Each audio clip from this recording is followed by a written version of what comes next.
Shift, your safe space. We're talking about UFOs, UAPs, NHI, disclosure, and everything else your friends, family, and coworkers are so sick and tired of hearing you go on and on about. The Strait of Hormuz is back open as of 2.5 hours ago. This just broke on CNN. Just came across the desk. I don't know if there's any new information on that, but we have someone who might joining us on our panel today. Big show today.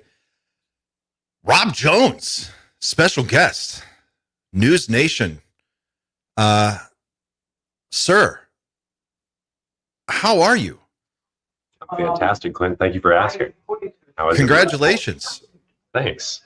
Congrats, man. Yeah, it's awesome. I was following this journey closely, the interview process, and I remember how elated you were, and you should be. It's pretty awesome. Yeah, it's an absolute dream of a position. I have to say that I never expected to be sitting here in the newsroom right now talking to you guys, much less being able to talk to you guys as part of my role, which this is.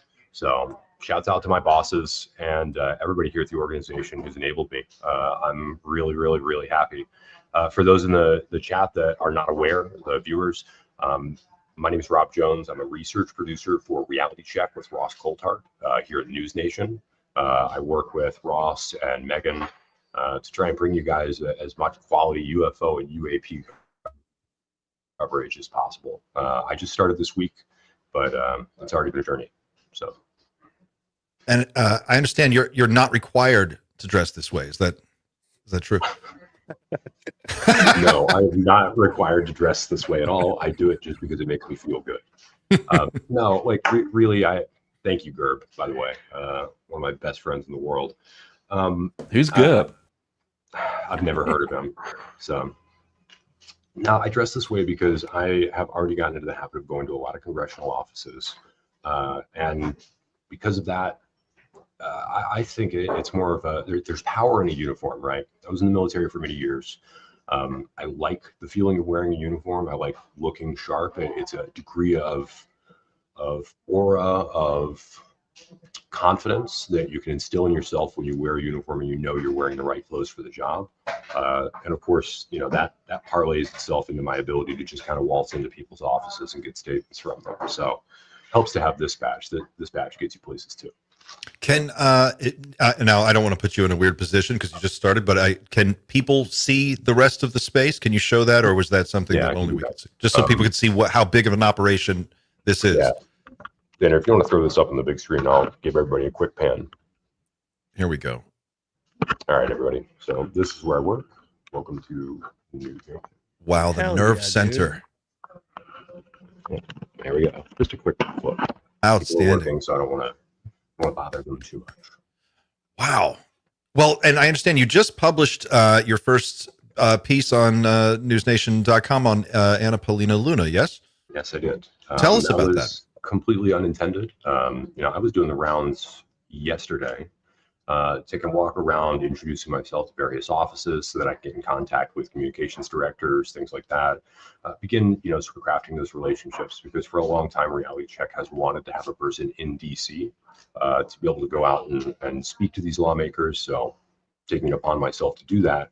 I was lucky enough that when I walked into Representative Luna's office, I began speaking to a gentleman that was by the door, happens to be their communications director, Dave Leatherwood.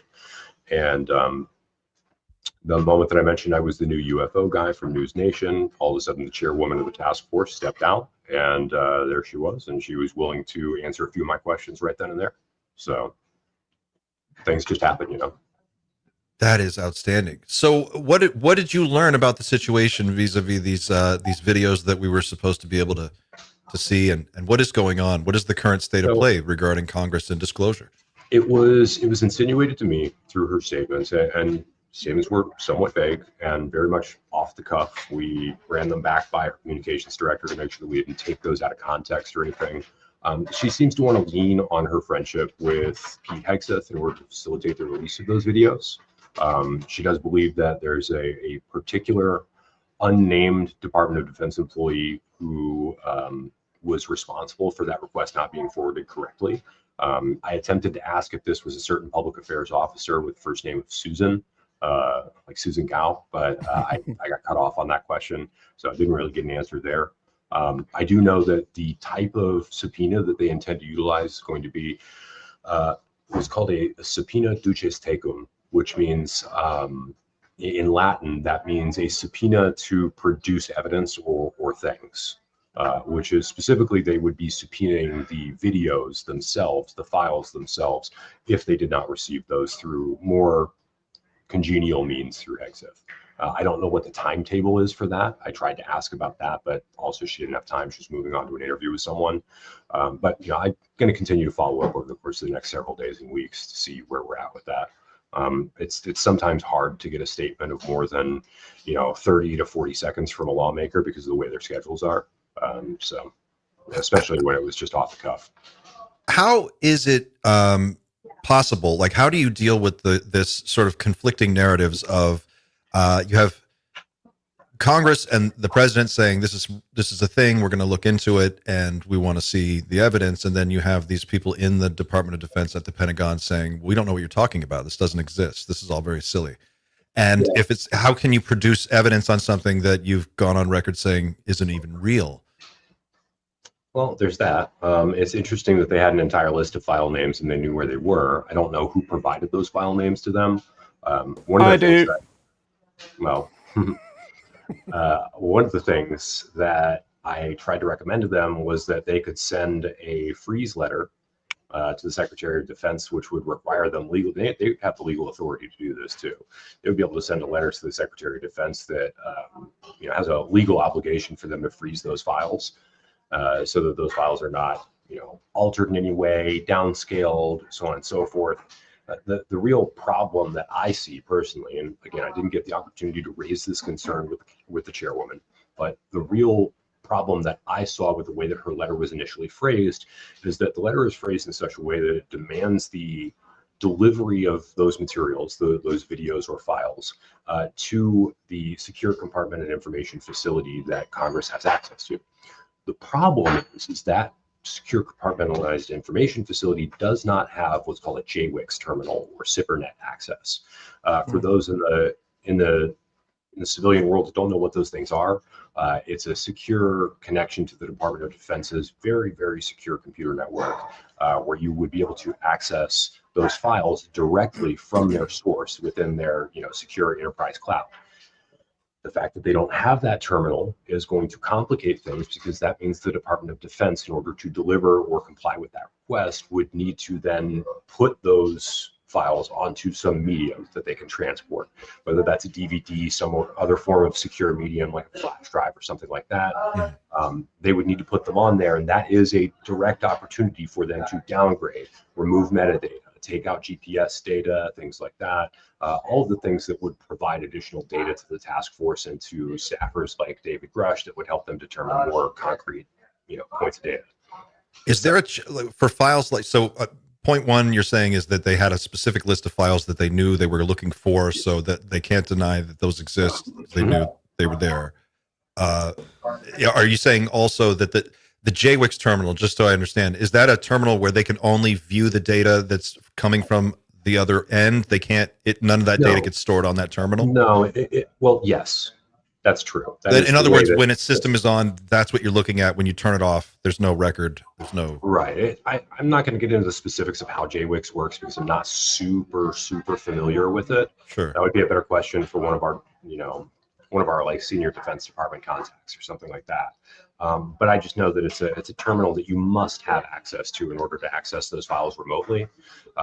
Without that terminal and being able to access those files from the source at which they're from, like the actual source at their original raw file size. Without that, I think it severely calls into question the effectiveness of such a request. When you said those files could be frozen, is there a chain of history on every time those files get changed or altered or downgraded or upgraded? Is there some kind of I think so, but I don't know the answer to that. That would be, again, a better question that I need to pose to someone who does have JWICS access who could tell me. So I just wonder how you would know. Like, how would you know for sure that you didn't get a degraded version of the... I was told by someone in the know that having the terminal would be the best way to know that. So I assume that there is some sort of log. So when I say I know the source of this list or whatever, I don't really know, but it's alluded to, and it's a public video, so I think we could show it, on the latest episode of Weaponized.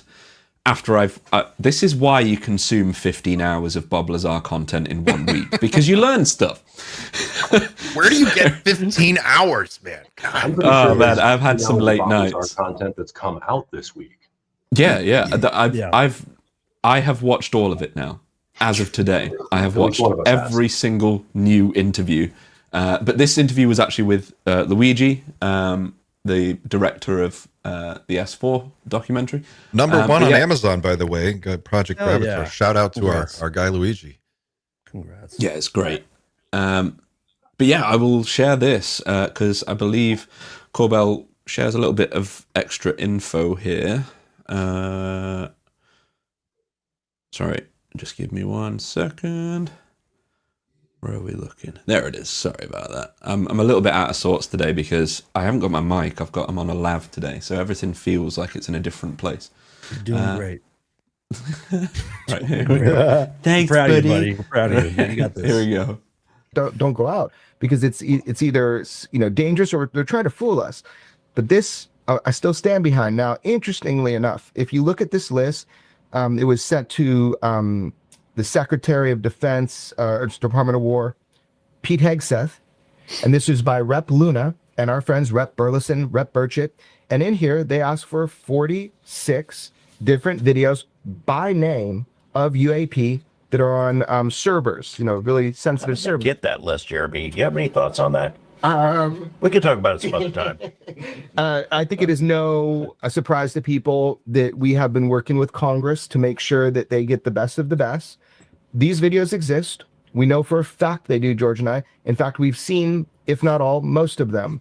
Now, the second one on the list, we put out Syria UAP Instant Acceleration 2021. What makes me excited, you're talking about evidence and talking about authority coming forward. Here's an opportunity. Here's an opportunity to give the world this data. Most of these videos, there's nothing wrong with it being whatever they need to do to get it out. Declassify, whatever they say.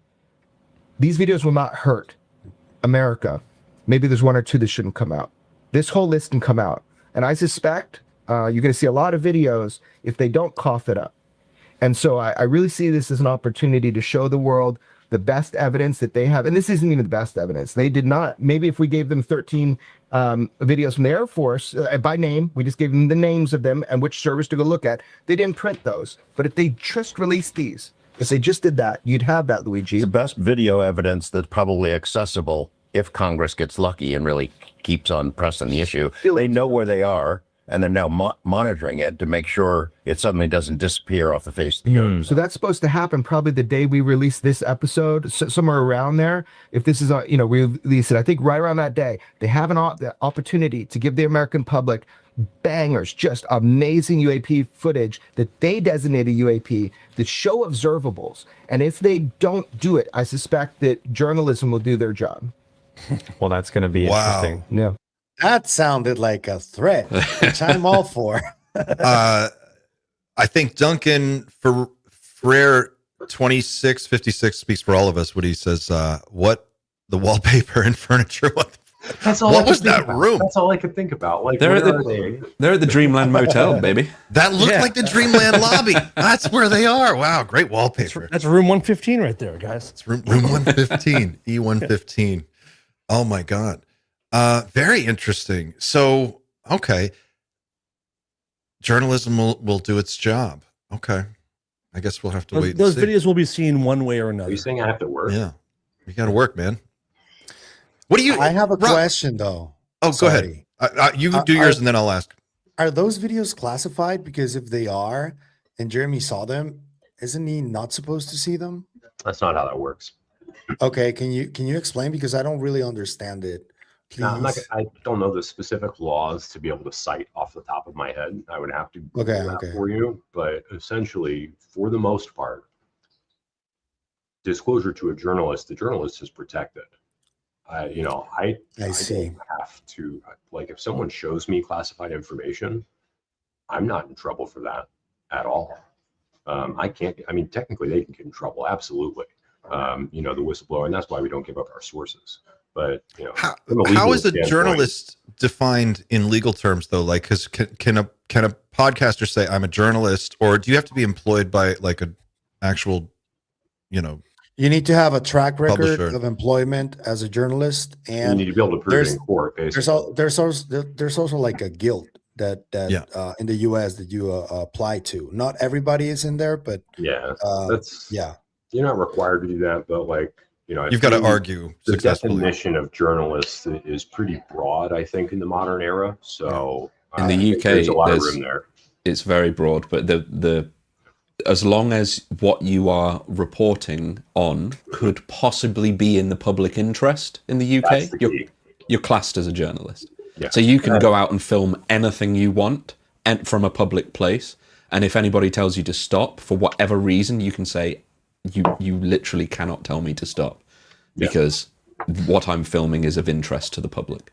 It's also technically the law here in the United States.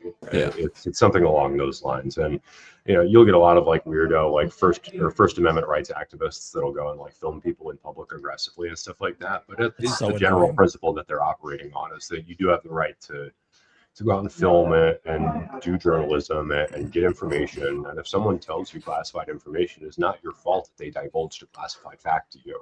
What happens if I'm Mexican and not American and I'm doing that in the US? How does that affect me? It's called the Foreign Intelligence Surveillance Act, my friend. You can absolutely have a warrant out in your name and you can be surveilled, and there's a possibility that you could be jailed as a spy. All right. If you're cool with the more you know. That's a fringe case, and I don't know of any examples of individuals as journalists that have been targeted in that way. But I do know that through the Foreign Intelligence Surveillance Act, which is a very, very, very contested, not a lot of people like that act. Through that act, it is absolutely possible to get a warrant out to spy on it. So I see. Interesting.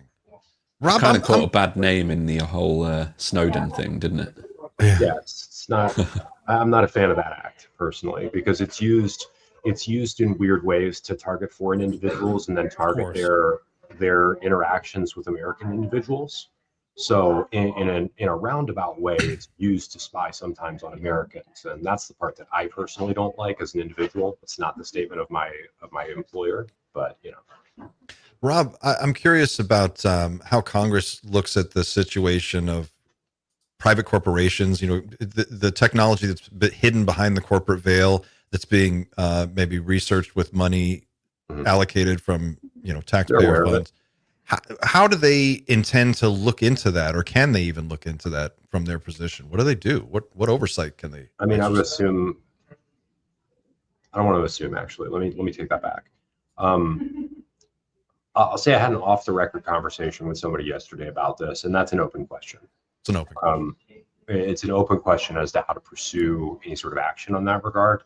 It's known by important individuals that there are pieces of this program, this legacy program, that are very likely in the private sector, completely immune to FOIA, the Freedom of Information Act, things of that nature. It's known. It's still an open question as to how to go about that. One of the things that I did discuss with this unnamed person off the record, I'll just say what I said was that, and it was, I mean, I think they were concerned, is that a lot of these private companies are invested in and funded in such a way that those funds are tied into retirement funds for government workers, regular workers all throughout the United States, your pension funds, what have you. So when you look at breaking up, like say a private equity firm for this reason, you're also endangering a huge amount of people's pensions in the process. And these are regular hardworking Americans. And so you have a situation where they are sort of hostage to that in a respect. And that's one of the really ugly sides of this that hasn't been examined yet. And I hope to sort of shine a light on. Whoa. Wow. That's so interesting. You covered it did you cover this at least in part in Sub Rosa, didn't you? Yes. Yeah. That was awesome, by the way. I wanted to read the whole thing on the Dreamland episode, but I mean, That paper got me hired, so among other things. And that's on your Substack, yes? Yeah, and I would just advise anybody who reads that, I'm going to be turning off my Substack subscriptions here soon. No one should be subscribing to that or giving money. I have a salaried position. I'm good. You guys don't need to do any of that. But if you want to go read it, it is on my Substack, and we can throw a link to it in the description or something. Very cool. I want to get your reaction, Rob, to this video that's going around of the president being asked about the missing scientists. Do we have that clip, Xander? This is a Peter Ducey clip, right, from Fox? Is it Peter Ducey who asked the question? Yeah, I believe so. Yes. I'll find it. You have to give me a sec. Yeah. It's just an interesting thing because this story was kept afloat and then boosted by the UFO community and made it all the way up to the presidential level. That's pretty astonishing. Well, I mean, how do I say this? I mean, the president and his cabinet consume the same media that a lot of other people do, so it doesn't surprise me as much. I just want to hedge my statement on the missing scientists thing. I'm not sure that everyone is related. I'm not sure that these are all interrelated cases. And to quote Richard Eskridge, sometimes scientists just die. Sure.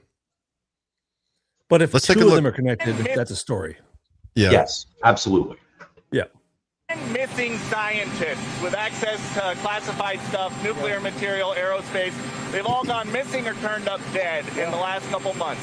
Based on what you've been briefed, what do you think is happening here, and do you think that this is connected or totally random? Well, I hope it's random, but we're going to know in the next week and a half. I just left a meeting on that subject, so pretty serious stuff, but we're going to be hopefully, I don't know, coincidence, if you whatever you want to call it, but some of them were very important people, and we're going to look at it over the next short period. Is it possible that some foreign adversary is in the United States scooping these people up?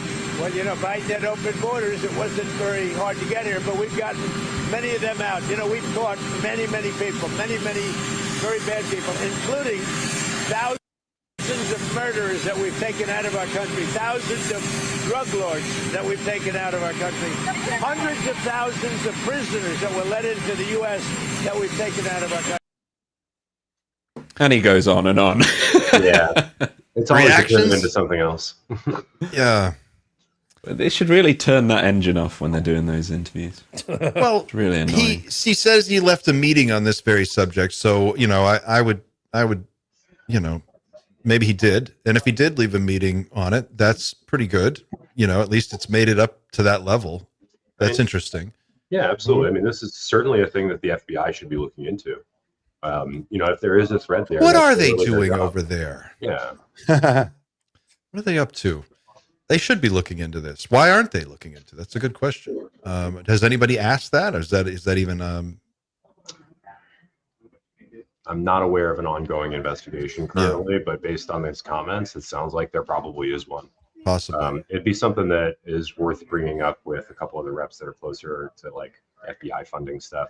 I'll have to look into the task forces that handle that and look for them.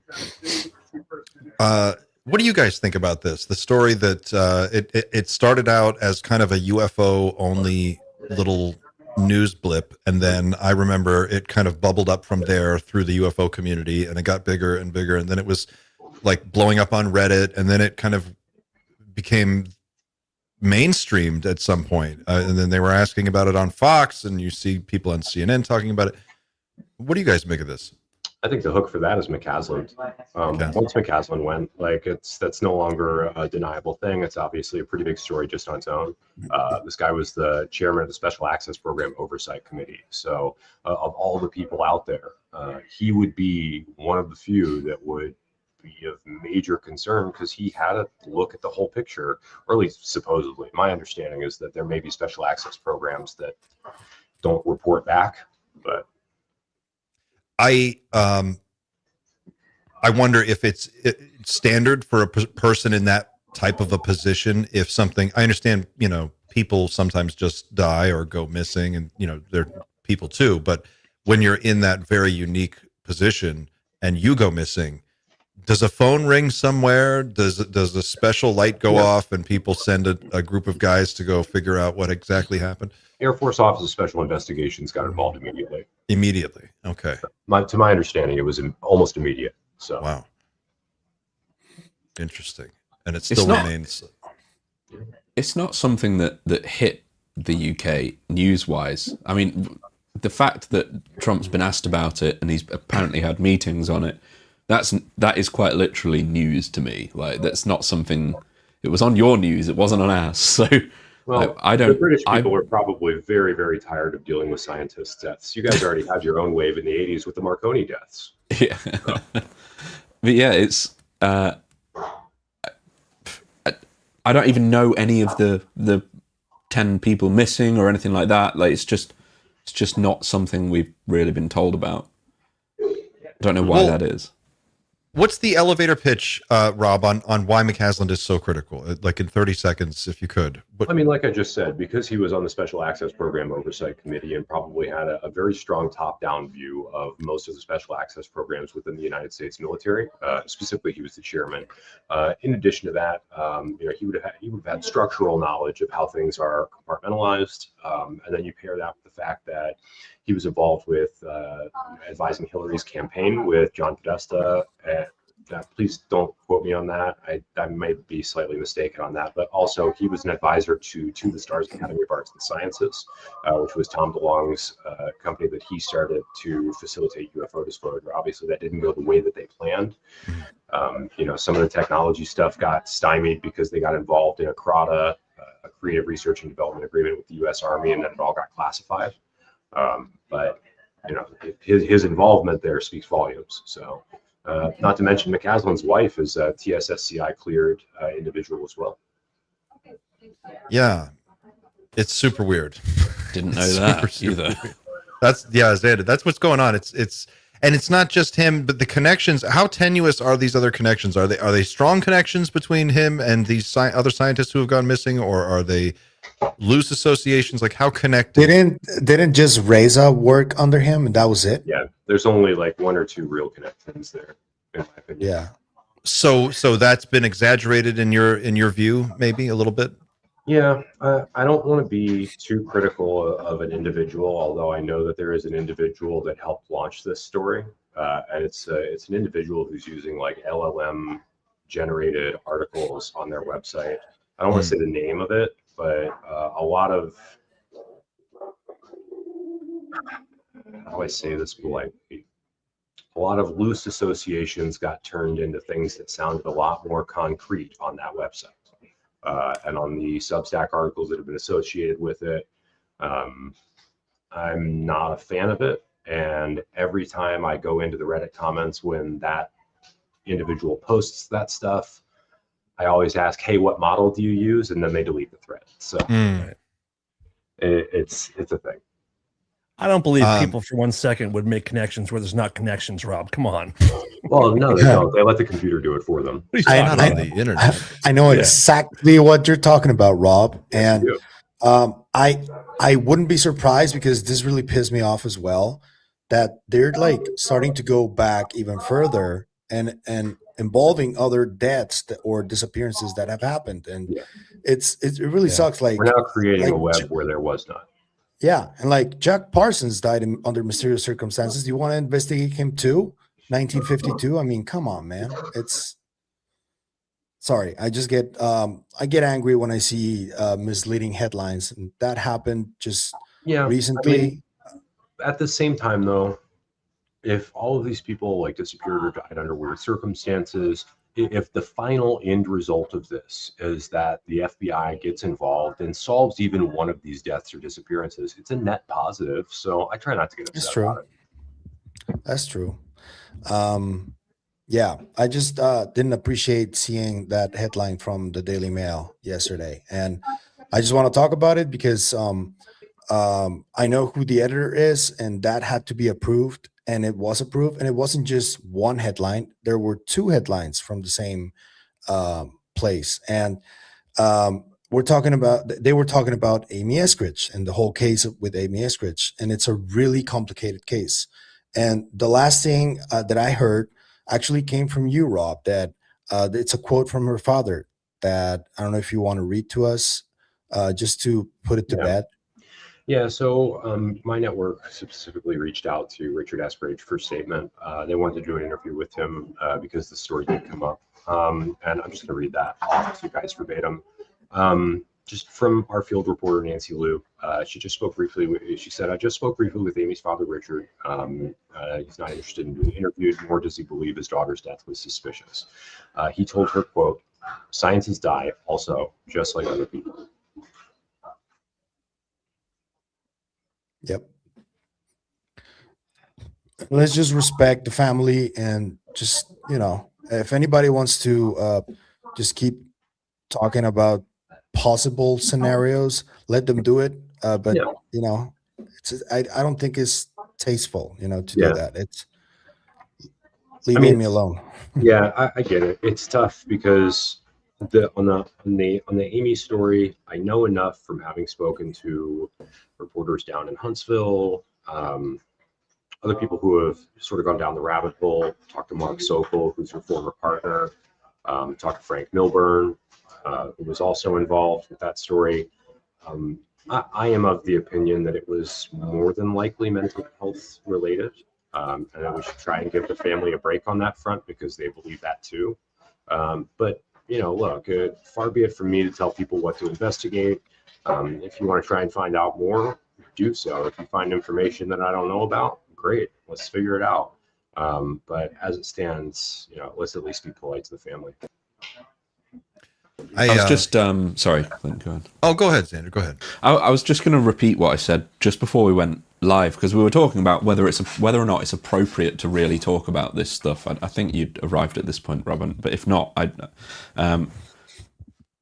it's really easy to, when you're a ufologist, to find entertainment in all of this stuff because when you can weave it into that web that you've built up over all of these years, you get that endorphin rush of like fitting the piece in the puzzle and things like that. But this isn't something.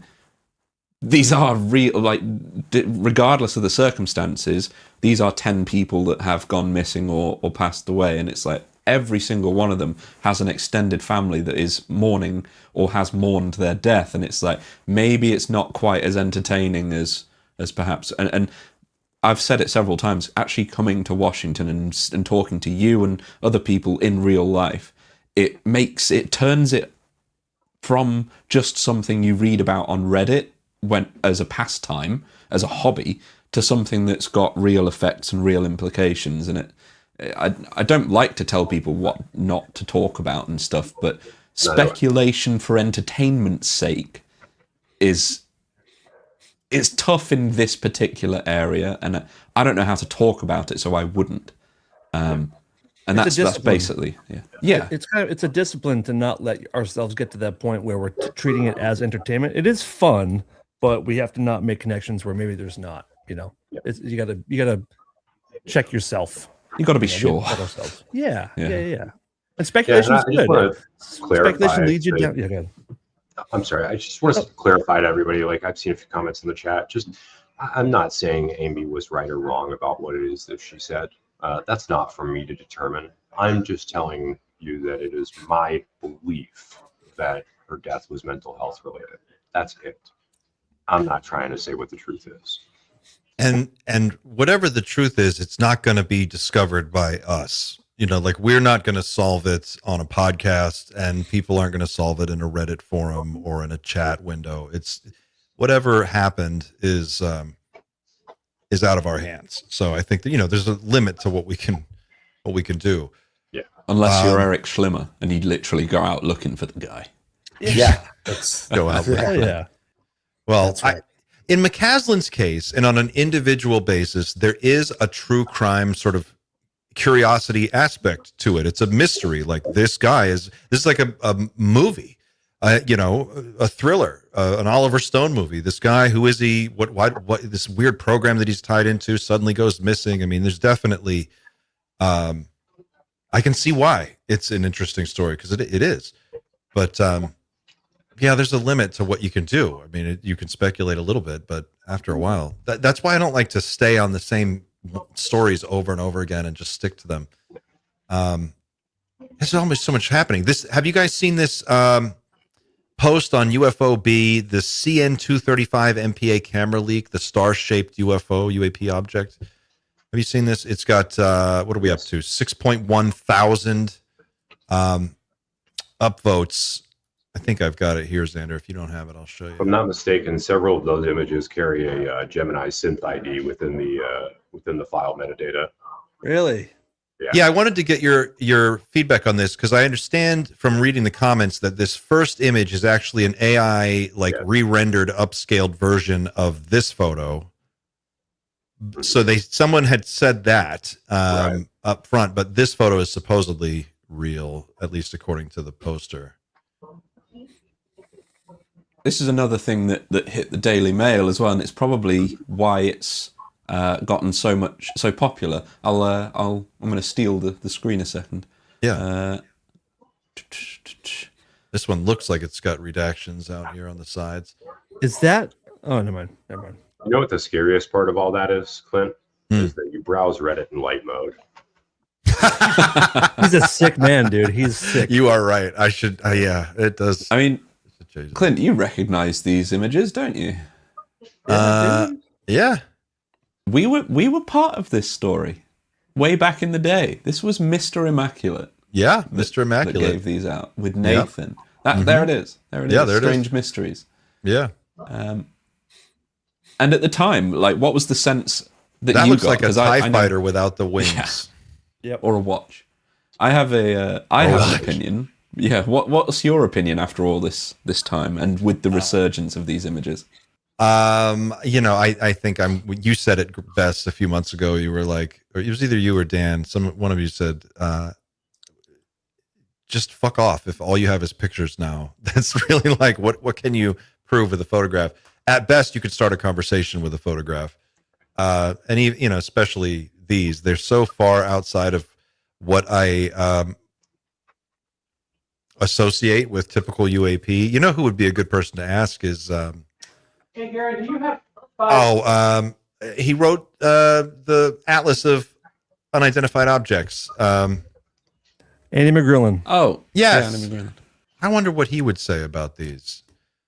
I just remember that the guy that was supposedly Mr. Immaculate himself, he only wanted to give the images and not talk about them in the slightest, which was a huge red flag off the bat. Like, he didn't want to corroborate anything whatsoever, which you could speculate and say, well, of course he can't. He's putting his life at risk.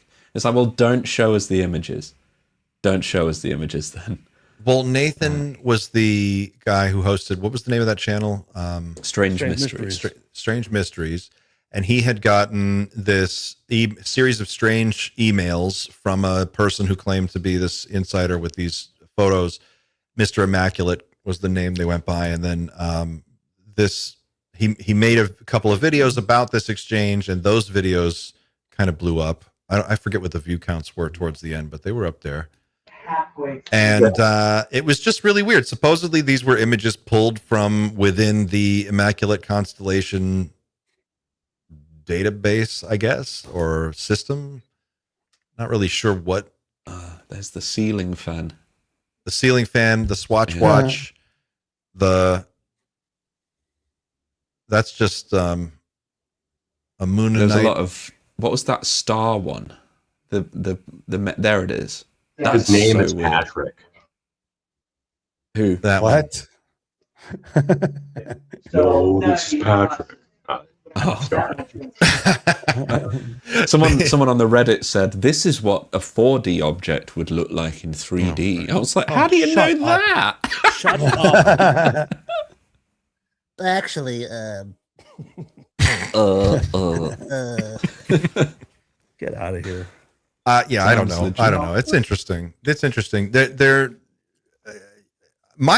question that's on my mind lately is, and we talked about this a little bit last week, this idea of we see a variety of different types of craft doing a variety of different things, and it's, the craft seem to be mission specific in some way. The shape is associated with whatever it is they're doing.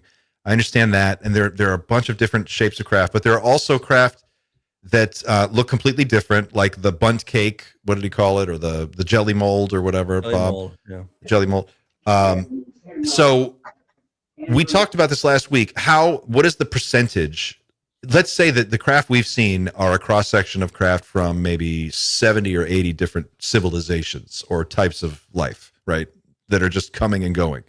What percentage of those populations are actually space traveling people? Are we meeting their 1% of 1% top tier NASA people, or are we meeting like joyriders? Is it common to travel like this? How special is it to be able to do this kind of travel even within an advanced society that has access to this technology? Is that something that's reserved for a very select few, or is it something that's widely available? I guess that's such a fun thought. I mean, I would hope if they're that advanced, they're in some form of post-scarcity society, so you should be able to joyride around and do this, but who knows? Right. I mean, it's the same level of destructive power, right? As it is for us, it is for them. So the risks are the same. I guess if you had, you just hear about these different encounters that people meet different types of beings. Betty and Barney Hill met one type of being. Travis Walton described a different type of being. Jim Sparks describes reptilians and grays and a combination of different things. I was going through Eyes on Cinema the other day, watching all of these different videos on abductions and abductees, describing all these just various different things. Mantis beings. What percent? How many mantis beings are there? What is the total population? Is it in the billions? Is it in the 100,000s? That's who will ever be able to answer that. But well, I've long believed that to get to that level of technological prowess requires a certain level of maturity in order to get through, in order to make it there. I mean, how many people would right now say that if we had control of this technology, we would last more than like a year if everybody knew about it? And that probably makes me agree with Greer on this, where it's like, it's either a case that you literally need to be mature enough to be able to develop this technology, or luckily the people in control of this technology throughout most of the universe are overwhelmingly compassionate and mature themselves, and are literally just quarantining us to make sure that we don't get our hands on this before we're ready. I struggle to exist in a ufology landscape where there's good and evil and there's massive cosmic wars and stuff, because I don't see how that could ever work with this level of tech. Yeah, one of the things that gets brought up a lot, and especially in like popular literature and media, such as Three Body Problem, is the dark forest concept. Yeah. Where the universe is this supposed dark forest in which everyone is afraid to like speak up or call out for fear that the other predators, which everybody's attempting to be an apex predator, these other predators are then, they feel compelled to come and kill you to make sure that you never become a threat as early as possible. I would say that just based on what little evidence that we have here, following this subject, the understanding that there is some sort of intelligence and Earth, that alone throws the dark forest theory out the window, because they could have wiped us off the face of the planet at any time if they wanted to, if they thought we were going to become an interstellar threat. We're already going into space. We're already developing nuclear weapons. We're already developing advanced nanomaterials and fusion. If not now, then when? So we're probably not going to get destroyed. Question, Rob. What if this is not about space? I mean, it could be about something else, but that's just as inscrutable as an objective as you could imagine. I mean, I can't imagine what they would be after. And if we can't imagine it, then does it matter to us that much? I don't know. I like this idea of there's one idea of Earth as some sort of biological research project, or maybe we're quarantined so that we can be run as some type of experiment. I've heard that, and then I've heard this other idea that we're more like a truck stop in a weird part of space where there's travelers coming and going from all kinds of different civilizations that trade with one another, but they stop here to get water sometimes, to get other things, maybe to just fuck around, to get out, goof around with some of the animal life or whatever. And that we are somehow just in the midst of that we're just the people who live at the truck stop. We haven't quite figured out exactly where the trucks are coming and going from. We're like the Star Wars cantina or something. Yeah, but dumber. Like we don't even know that we're like lot lizards. Yeah. Lot lizards. I like it. Lot lizards? Yeah. Yeah. They were just kind of like hanging around. And they've done experiments on us, and maybe sometimes we breed with some, they crossbreed with some humans, and there's weird like little pockets of that and DNA that kind of mix in, and it's much more dirty and disorganized than a pristine, orderly experiment proceeding according to a 10,000 year timeline. It's like 12-year-olds finding ants. Hey, let's mess with them. Yeah, kind of, right? I don't know. This week, it was another big story that came out that Steven Spielberg is going to keep the entire third act of Disclosure Day under wraps until the film actually opens. But we got a little bit of information on what that contains. Pavel, do you want to talk about that a little bit? Yeah. So I don't know how many of you guys know that I'm a film buff. I really love movies since I was a kid. So when I was doing sports journalism simultaneously, I was also consuming as much film journalism as I could. And one of the events that I really love is CinemaCon, which happens in Vegas. And it's been happening this week. And Steven Spielberg was part of one of the panels talking about Disclosure Day. He showed a 5-minute clip where they showed the alien, the being. And yeah, he said that there was more truth than fiction in the film. And that part about the third act that is not going to be shown until June the 12th. Do you think that's a social media like marketing play to just play into these rumors that it's going to contain something?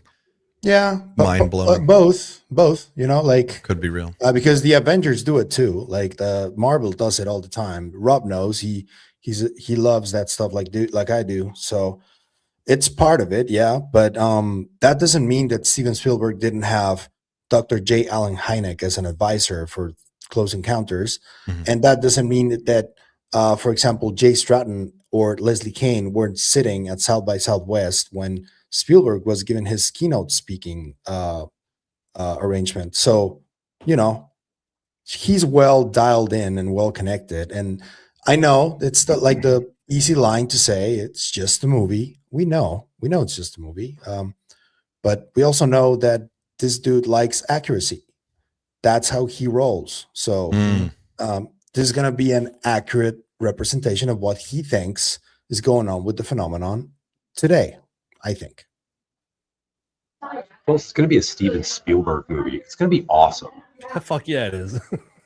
Yeah, you got to see it in the theater. You can't wait for this to come out. Speaking of the theater, by the way, Xander, I have a night off in your hometown when the movie comes out. You and I are going to go to the movies.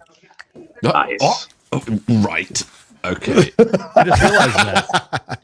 I have a night off. June 12th. You're going to be... Is that the same release date in the UK? Oh, fuck. I don't know. But that would be I incredible, dude. Let's go to the movies. Yes. Yeah, they have a global release. So, but bigger than Disclosure Day, guys. Bigger than that. Something else happened this week. The new teaser for Spaceballs 2. Oh. And I mean, Steven Spielberg is great, but he's no Mel Brooks. Isn't it the quest for more money? No, can we watch it? I'm gonna show. Can I show it to you right now? Can you take 2 minutes? I think it's gonna get flagged, bro. You think it'll get flagged? We probably need to put those like that in the Street Fighter one at the end of the video. That way you guys can clip it off. It's so good though. It's classic Mel Brooks. So good. There apparently the release date is going to be a year from now. So they're saying April 23rd, 2027. If we make it that far. Daniel Cleary, I am going to take you on a date night. Hell yeah, dude. on June the 12th. You guys are so adorable. I demand funny business. I want some funny business. This will be merely a couple of weeks after spending a week together in California. You're going to be literally in my very village. Yeah, it's kind of crazy. Unfortunately, Xander, you'll probably still be sore at that point. That's true. I'll bring ice since you guys don't have any in Europe. I'll bring some ice for you. There you go. I don't know how we've got that rep. I always get ice. Always. Bullshit. Bullshit. We just don't have flavor. We get ice. We just don't have flavor. Oh man. We don't have barbecue sauce. Not like Austin. It's a hellhole, dude. It's a hellhole. Hellhole. What happened to Spinal Tap 2? Did it come out or what? I mean, after it came out, and there's more stuff coming, but stuff got messed up because of obviously what happened to Rob Reiner. I think they slowed down some of the stuff they had planned, but there's more stuff. They did a live concert at Stonehenge that's going to be coming out at some point, but everything got fucked up because of the Rob Reiner thing. Just threw everything off. Yeah, that was really sad. What else is on the list this week? Did you guys see this Peter Thiel and Epstein email? No, not Peter Thiel. I'm sorry. Peter Thiel, as you probably know, I represent the Rothschilds. Did you guys see this? Yeah. Yeah. In this email? Jeffrey Epstein was the registered agent for Ariana de Rothschild, if I'm not mistaken. So he represented that family in financial dealings for many, many years. Interesting. I'm gonna have to follow this story more closely. He was also part of one of those big families, Epstein himself, right? Like back in the day. What was the bit about Epstein was somehow connected to Bob Lazar? There was like a Bob Lazar thing about Epstein this week. Did anybody catch this? No. Yes. Nope. It's in the 15 hours of yeah, it's somewhere. You watched it, right? What was that? Oh, yeah. It's kind of a weird little thing. It is weird. The Playboy Ranch, right? The Zorro, the Victoria's Secret Ranch. That's right. So yeah, Epstein had a ranch. Is it called Zorro Ranch or something officially? Zorro Ranch. He bought it in, I think, the early 90s, 93 or something. But yeah, it's really close to Los Alamos, and Bob on purpose. Yeah, purposely. Yeah, he. Who was it that said? It was in his interview, wasn't it? His last interview, where he said the reasons why he had a ranch there is because there were so many scientists nearby. Yes. He was picking off Los Alamos scientists. Yeah. To come do genetic stuff. But yeah, Bob used to drive past it all the time. Not when he worked at Los Alamos. People have kind of tried to pick that up as like an inconsistency because he was at Los Alamos before Epstein owned the ranch.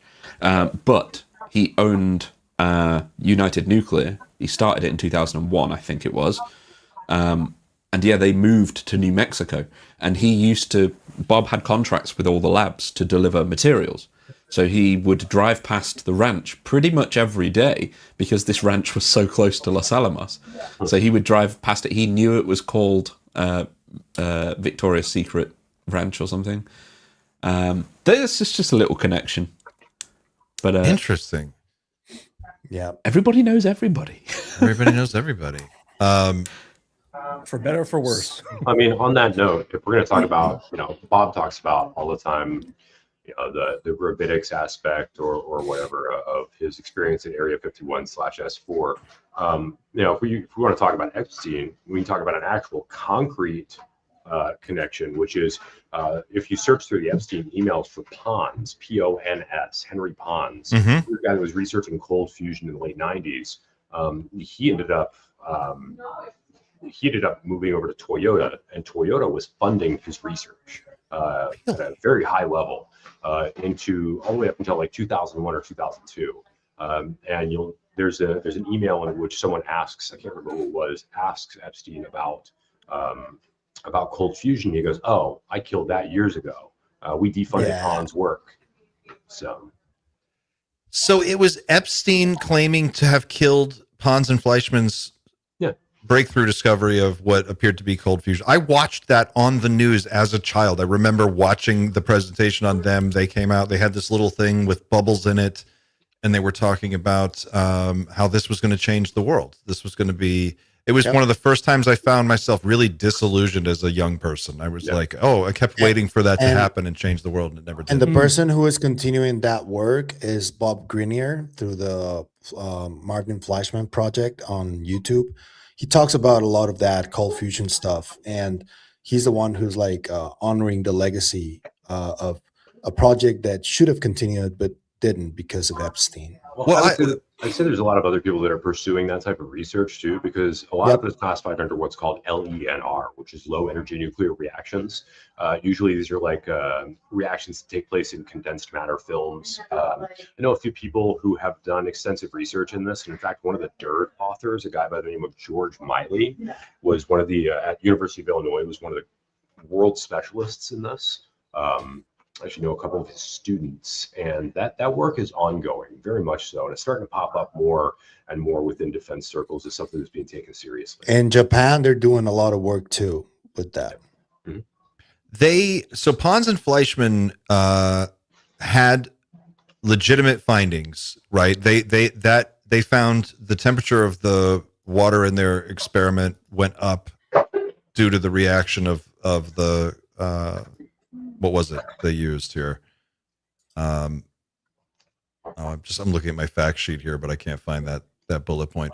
But so what happened if it was successful in 1989 and now we're in 2026? Like, what, has no one been able to replicate their results since then, or has that been done and it's just a much more complicated next step? Someone have the patents and killed it, or? It's very complex. I'm not a super expert on this, so anybody in the chat who knows more than me, please don't kill me and crucify me here. But my understanding is that the experiments were not repeated at a high enough rate by other individuals when they produced these results, and they did not achieve the same results. Now, there's a lot of contention as to whether or not those experiments were performed the right way, like Pons and Fleischmann did. I don't know the answer to that, but my understanding is that as time has gone on, and people look back at the Pons and Fleischmann work, there was probably an overly negative reaction to it when there shouldn't have been, because there's a there. So it may not be exactly what they claim to have discovered, but they did something. So it's kind of so when that story was killed, it was killed in the public relations area. It was killed as a viable story, but the data was legit. I mean, legit, but hard to reproduce. I mean, just because it's hard to reproduce doesn't mean you can't reproduce it. They did something supposedly very difficult. I would assume other people would have difficulty reproducing that. And to be fair, Bob Grenier, again, he studies the Hutchinson effect, and that is impossible to reproduce historically. You know, like they investigated it at SRI with Dr. Hal Puthoff and everybody, but only Mr. Hutchinson was able to replicate that himself. Nobody else was able to. Where the objects appeared to float and levitate inside of a room. And Ingo Swann was there too a lot with Hutchinson, Dr. Hal Puthoff, and they were never able to really understand what was causing that. And I think that Bob Grenier believes that it has to do with consciousness. It's really difficult to understand. I don't understand it fully when he explains it, because that's a little bit above my pay grade, to be honest with you. But that's what they say. Interesting. Cold I feel fusion like in 2026, kind of, you could see some kid like doing the cold fusion experiment in the kitchen successfully, like ChatGPT and some palladium, and I got cold fusion to work in my kitchen. Cold fusion was really funneled into a part of scientific inquiry that was just, you just get ridiculed as soon as you start looking into it, because it was sort of, you can't do cold fusion kind of thing. So it's kind of one of those, hey, look at string theory instead. Look at that for 10 years. Xander, if you check out the StreamYard, I've got starting to screen share, and I've got the 2 emails pulled up, and we can cycle through those if you want. Yeah, here it is. Okay. Let me know when they can see it. Yeah, it's up. got You it. can We got go it. ahead. So this is from Jeffrey Epstein to Al Seckel. Al Seckel had messaged him. He says, "Oh, this is the first image. I apologize." He goes, "How did you kill him?" Or regarding cold fusion, I killed Pons years ago. How did you kill him? There's still a group of these guys going strong.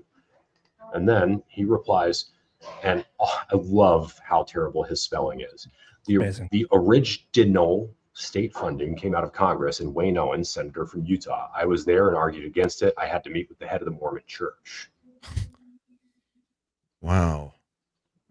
That's Fucking weird. asshole. Who's Al Seckel? That is a great question. Let me stop sharing my screen. Asicle. Asicle. Alsicle. We're gonna get Rob fired here. Sorry, Rob. This is No, it's okay. Oh my gosh, here's the best part. He's a major skeptic. Specifically, he provided reputation management services for Jeffrey Epstein. Guy died in France in 2015, but he reputation management. Yeah, I mean it's like PR. Yeah. But things have really gone downhill since he died. Director of the Southern California Skeptics, which I believe is tied into the Center for Skeptical Inquiry, if I'm not mistaken. I wonder what. Can you imagine Epstein if it was had ever heard of Lazar? Can you imagine if it was just fucking Epstein that killed cold fusion? Like, imagine like if. I mean, if it weren't for him copying to that. If it was in fact true that he was able to do what he says he did, and he's the one who killed it, like we could have, maybe that was the moment we split off into a shittier timeline. It's just because of that one decision where we don't have cold fusion and a super advanced society. Because I remember watching it on the news, and it was like Dan Rather, cold fusion, and these guys came out, and I wasn't that old. I was like, I'm 9 years old, but. The whole saga turned into an incredible Val Kilmer movie, The Saint. So. Oh, The Saint. That's right. That was about him being a professional thief trying to steal cold fusion technology. So. Good soundtrack too. Why I want to talk Epstein about the Val Kilmer it? AI thing later, but. Yeah, Zendo, say it again. Why would Epstein want to kill cold fusion? He's not coming from a place of like knowledge on the science behind it, and therefore I can tell you exactly why, Xander. Great. Because Epstein represented old money in Europe, and that old money in Europe and in America is tied into oil and conventional energy futures. The Rothschilds. Yeah, that's simple money. So evil. Yeah, it's so just if there's a disruptive technology that's going to kill potentially an entire industry that you draw your funding from, you go kill that technology. And we wonder why 0 Point Energy hasn't come out, and we wonder why Element 115 remains elusive, because it's disruptive tech. If that email is accurate, and how will we ever know? But assume it is,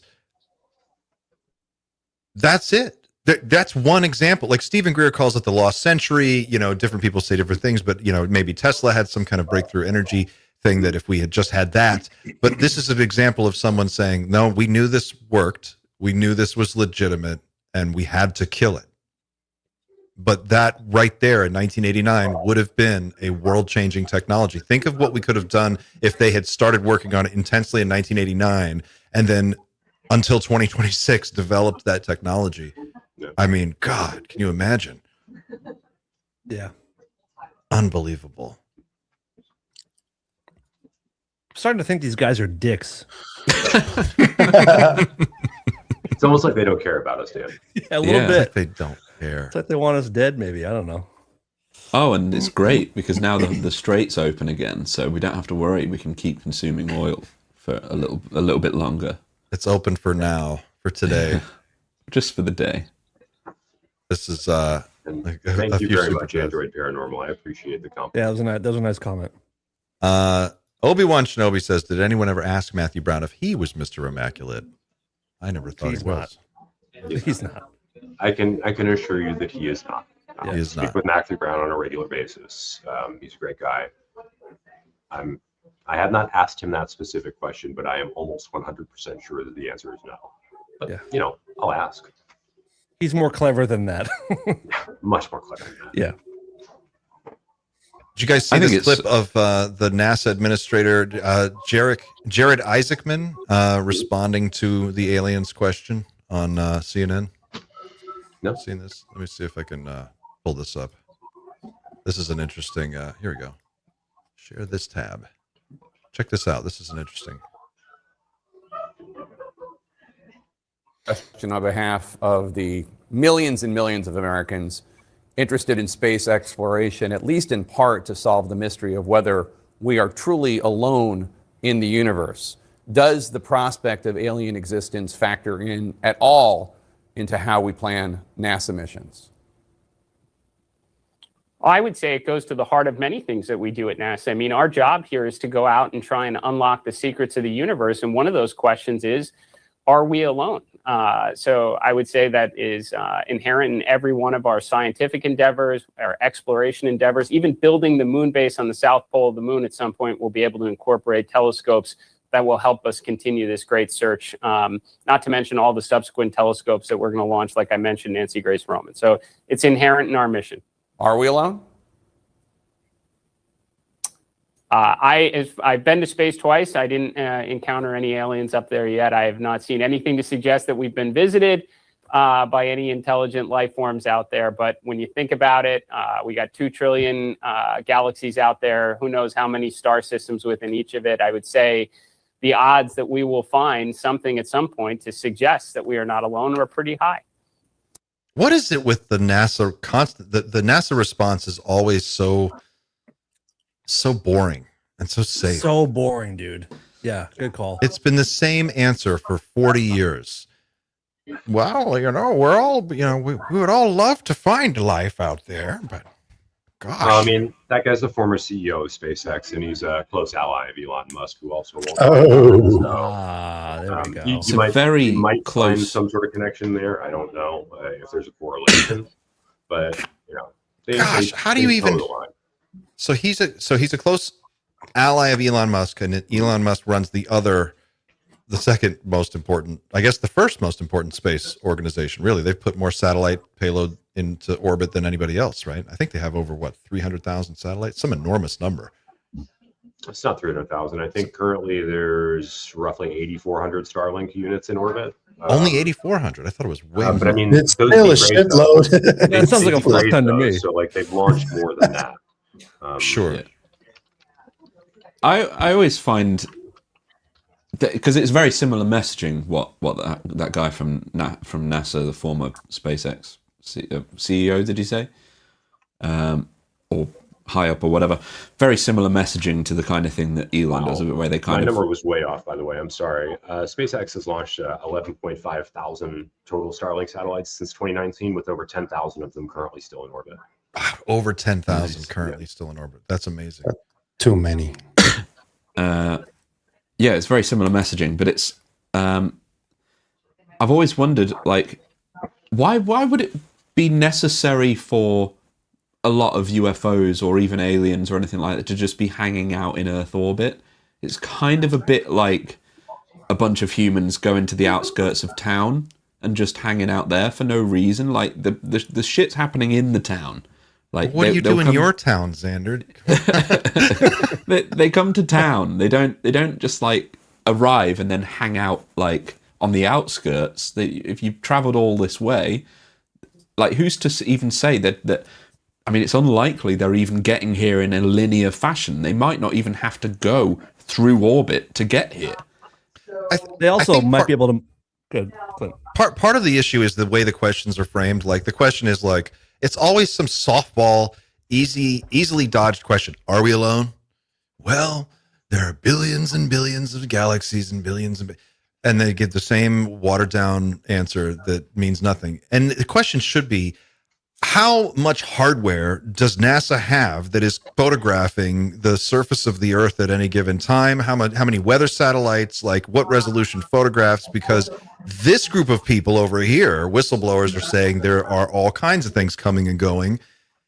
Present some other evidence and then ask the guy to respond to it a little bit more pointedly. It's so generic and weak. It's also on the job of the people asking the questions. Like you said, it's such a broad, simpleton question. Like, ask a detailed question. Well, let me just speak to that really quickly. Please. From my perspective, I get what's happening. What you're seeing there is people not wanting to ruin their ability to get access. So you don't ask a hard question that might burn somebody from wanting to deal with you. This is how you extend your access, and this is how you make sure that you are able to go back and get more clips of this person, more interviews with this person, instead of you developing a reputation as a news agency for being a hostile environment that people are going to walk into. You can, from our perspective here at Reality Check, there's only certain times in which you can really drill down on people, and that's something that Ross loves to do. So I think we as a small team have a different approach to that, because we will ask those hard questions, but not everyone at the senior broadcast level is willing to do so, because access is everything. Access is everything. But there's ways to ask really difficult questions in respectful ways. You know, absolutely, that's the trick. Well, until there's times to be tough. Chris Mellon put out a video on the YouTube channel for Disclosure Foundation. I think it was a couple months ago. This was a while back, probably about 4 or 5 months ago. And in that video, though, he made a really great point, and he said, we need to call in Air Force brass. They need to explain what is the hardware we have. We should have high resolution photos and video of everything moving on the surface of this planet, especially craft coming and going. Like, we have satellites pointed out into space. We have satellites pointed back at Earth. Like, we need to get these guys under oath and then hold them to some kind of questioning standard that actually leads us somewhere, instead of just hold them to a questioning standard wherein you ask them a question that has a definitive answer that you already know the answer to. And then you have them perjure themselves. That's when you can hold them in contempt.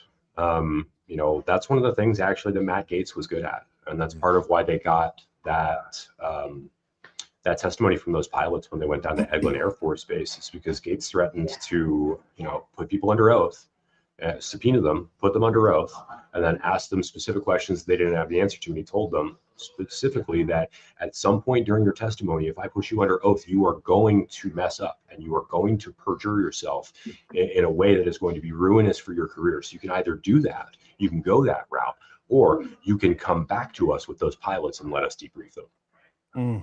What was the result of that? They got the pilots. They got the pilots. Yeah. And is this the briefing that now this is separate from what he said very recently. This is way back when. Oh, this is the one with the gun camera that had supposedly seen images. Yes. But recently, and not to sidebar that, but just because you mentioned Matt Gaetz, he just came back up in the news a few days ago, or maybe a week or two ago, about this alien hybrid breeding program thing. Do you think there's anything to that? No, absolutely not. No. Matt Gaetz spoke to someone who I believe to be an E4 at Eglin Air Force Base. This is an enlisted personnel. You could enlist, depending on your test, you could be an E4 within 6 months of you enlisting as a result of ending your initial basic school. Note to self. That's what I had. I got E5 out of school. So I'm going to get in on this Iran thing while it's still hot. I mean, get it while you can. You'd be one of the few that want to go. Anyways, he spoke to an E4 on Eglin Air Force Base who said that he believed that this program existed. That's very different. It's not something I would ever characterize as a briefing, first of all. And it's certainly not in any official capacity was this person's knowledge of said things. So, I mean, that's the equivalent of me talking to my conspiracy theory buddy at work and him saying to me, yeah, well, they're breeding with us. Well, all right, bro. Yeah. Okay. Yeah. And then you go like, oh, I was briefed about it. Right. That's it. You go from that, I had beers with my buddy at the bar to telling me, and where my buddy told me about his dog being from space. And then I show up on this podcast and I say, I was briefed on canines from space being an official government program. Sounds like a Gaia TV episode. Yeah. It's called the old Daddy Greer debrief. Interstellar Cocker Spaniels, the best. Right. Has there been news on Stephen Greer? What's Stephen Greer up to this week? Anybody got any news on Stephen? Well, I mean, he was spotted with Demi Lovato. There we go. Yep. That's right. At her show That's in DC. And then a couple weeks from now, he's going to be holding an event at the National Press Club on May 9th, where he's going to be displaying the Boogosphere. Are you going? Attending. Yeah, me and some friends. Nice, man. You're going to see the Boogosphere. Will you be able to approach the sphere, or will this be shown? I intend to attempt to grasp it. Grasp. I'm just kidding. They probably kick me out. But no, I'm going to get as close to it as I can. So I feel like if you are going to produce that sphere publicly, you need to let people touch it. People I need agree. to know. I mean, if you ask Timothy Alberino held it, and that actually killed his willingness to even move forward with the story ever again, because he claims that it feels, looks, and seems handcrafted, and is almost certainly a hydrazine tank. So. Yeah, it doesn't look like anything special to me. I would not go out of my way to buy a plane ticket to go see it. I don't know what it is that Stephen Greer finds so fascinating about it. Like even the carbon dating, they carbon dated the resin from inside a groove or a little piece of the metal that had been cut out, I guess. And they said that was what was carbon dated, not the actual You can't sphere carbon itself date metal, right? Right. The whole So, thing just seems odd. No. Super weird. I'm not all in on the Boogosphere. Neither am I. No, afraid not. But I know what Stephen Greer sees in it. Oh, money. Yeah, the entry fee. Yeah. The entry fee. What is the entry fee? Do we know? $50. I mean, $50 if we're being honest, he probably already paid Jaime to take it to DC. Yes, right? Almost certainly. Yeah. What do we think about? Isn't Lou Elizondo's tour coming up? Is he going to be? Yeah, he's going to be here in DC, and I'm going to see him the night before I see Greer. And what are the tickets for Lou's show? I actually don't know the answer to that. I need to go out and buy one, or just contact somebody and see if he'll let me in. Oh, you don't get on a press pass kind of a thing? No, that's what I'm saying. Is I might contact somebody and see if he'll let me in as a member of the press. So, what is the general sense among this group here and people at home in the chat? If you're watching, thanks for watching and participating in our chat. Do me a favor and hit the like button. We're kind of at the halfway point of the show. And we're up to almost 1,000 in here. So if you hit that like button a few more times, we'll get there.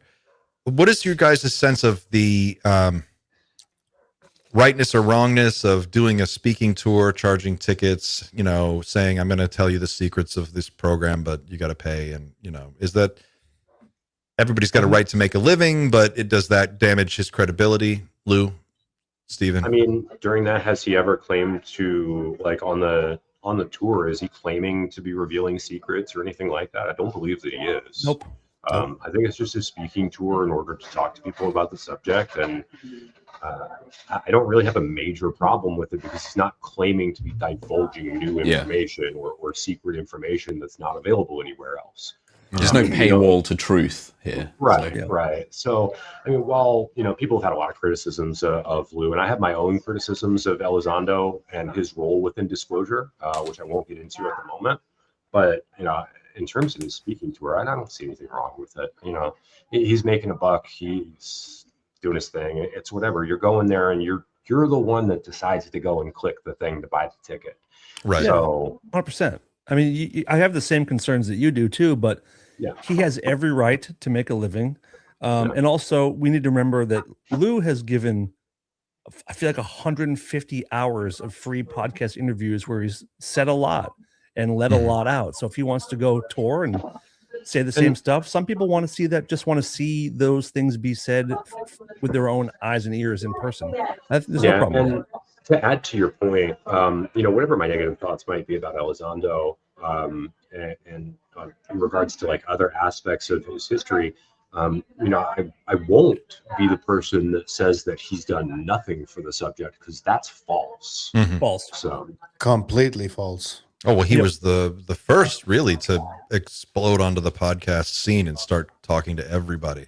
Yeah. How do you feel about it, Clint? How do you feel about the tour? I don't mind the tour at all. I think, look, it's a tough gig to do.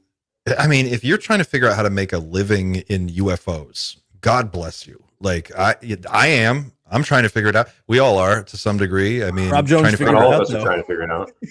Well, huh? I said not all of us are trying to figure it out. Not all of us are trying to figure. That's true. So I get it though. I mean, like, a ufologist with a pension. Now that's endgame.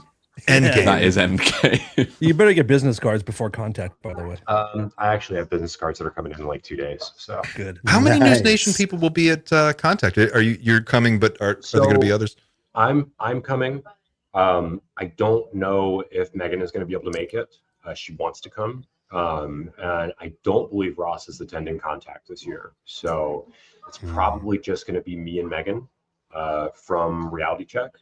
And that's it. Tell us about this new show that you and Megan are going to be working on. You mentioned it in the room. So we realize that a lot of the things that we get sent through our Reality Check email, which is I'll give those to Xander. We can like throw them down below if anybody ever wants to send us tips or anything. I don't remember the addresses off the top of my head, but we found that a lot of what we're getting is also compelling videos, experience or testimony, things like that. Which isn't exactly within Ross's wheelhouse for what he wants to approach on Reality Check. So we thought to ourselves, let's build an avenue for that. Let's build a forum for all of that stuff for us to be able to bring experiencers on, to bring people on that have witnessed things that they can't explain, to talk about the paranormal, and really just to like kind of have a good time. It's going to be called Reality Check Unreported with Megan Medic. And I'll be a regular contributor on the show as well. And that's going to be our fun pastime for when we want to go out and get human with it, and really talk about people's experiences and what they've gone through, as well as just, having a good time.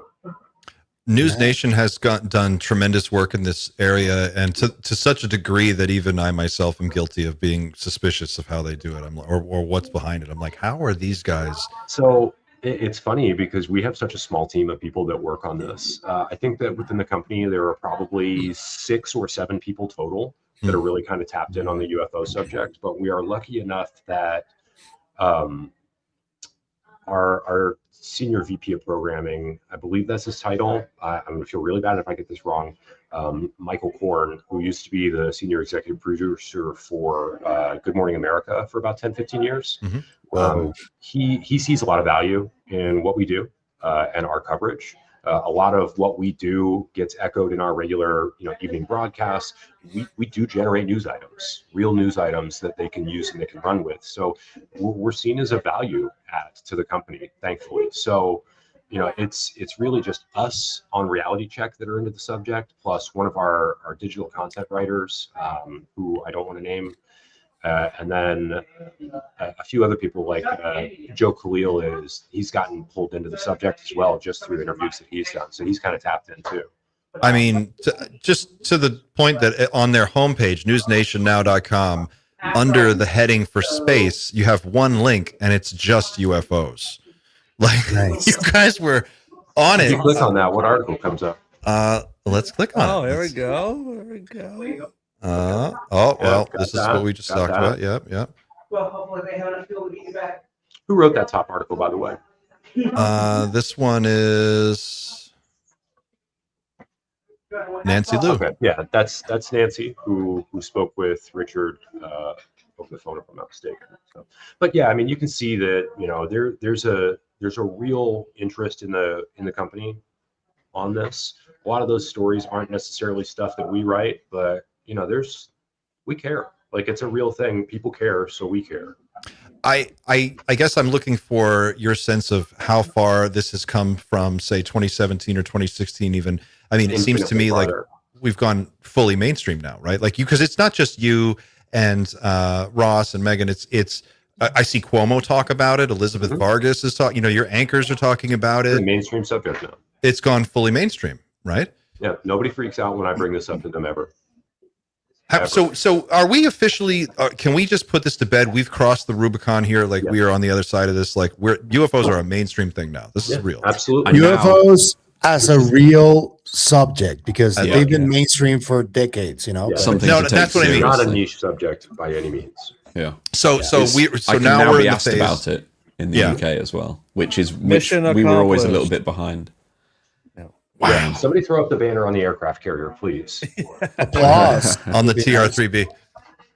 That's amazing. Wow. So we did it, guys. Congratulations. That's phase 1 complete. It is pretty awesome. Check. I mean, Full for credit. real, that's a big thing. That's a big thing. We joke about it a little bit internally as just friends among, friends talking about whatever on chats, but it's like when you look out at this landscape of who is in ufology in general, there's like a generation of people that are in their 50s and 60s and 70s now, and then there's whatever it is that we do. I guess I don't even know how you would even classify it. There's podcasters. We know most of them. If not personally, then through association with one another. We're pretty much all connected to some degree, and it's astonishing how much it's grown. Like how many people are in this space talking about it. You've got a Spielberg movie coming out. I mean, it's as front page as it can be. Imagine how much bigger it would be if we weren't, at war in Iran this week. I think the Spielberg movie has a great chance, not just. I don't think there's going to be like some crazy information reveal in the movie. Let me be clear. I don't think he's going to serve up any secrets. But Steven Spielberg is an incredible storyteller, and he can invoke emotions in people. That's basically your job as a director. And people will take it more seriously if they simply care about the movie, because it was a fantastic movie. Like that's what my big hope is, that I know nothing about the storyline. I know there's some sort of psionic stuff in it. It's got Colin Firth in it. It's full of Brits as well, like the movie as well. The cast is so stacked. You've got Coleman Domingo, Emily Blunt, Colin Firth. Gosh. Got a great chance to really latch on to people's imagination more than necessarily a demand. Like, this isn't going to produce demands from the government immediately, but it's going to maybe get people to ask people like us, like, how much of that movie actually ties into what you know. Like that's kind of what I'm hoping for. In popular culture, disclosure is kind of done, I think. Like, you know what I mean? Like with people, the average person, if you ask 9 out of 10 people on the street, will be like, oh yeah, they're here. We've got something. Yeah, there's only 2 more steps to disclosure that we're really waiting for. We're waiting for an official high-level government admission of long-standing, waived, unacknowledged special access programs regarding crash retrieval. And then the other step is arrival, contact. Also, I mean, you mentioned announcement. I would take that from any country, by the way. I'll take it from China. I'll take it from Russia. I'll take it from the U.S. I prefer it to be here, but there's a couple countries I might not take it seriously from, but yeah. Okay. But if the Prime Minister of Japan came out and said, oh, very much, I would take that seriously. They're taking it very seriously in Japan right now. Jesse Michaels was just there speaking. They have a task force in their parliament, right, assigned to this. Yeah, he was there with the former defense minister.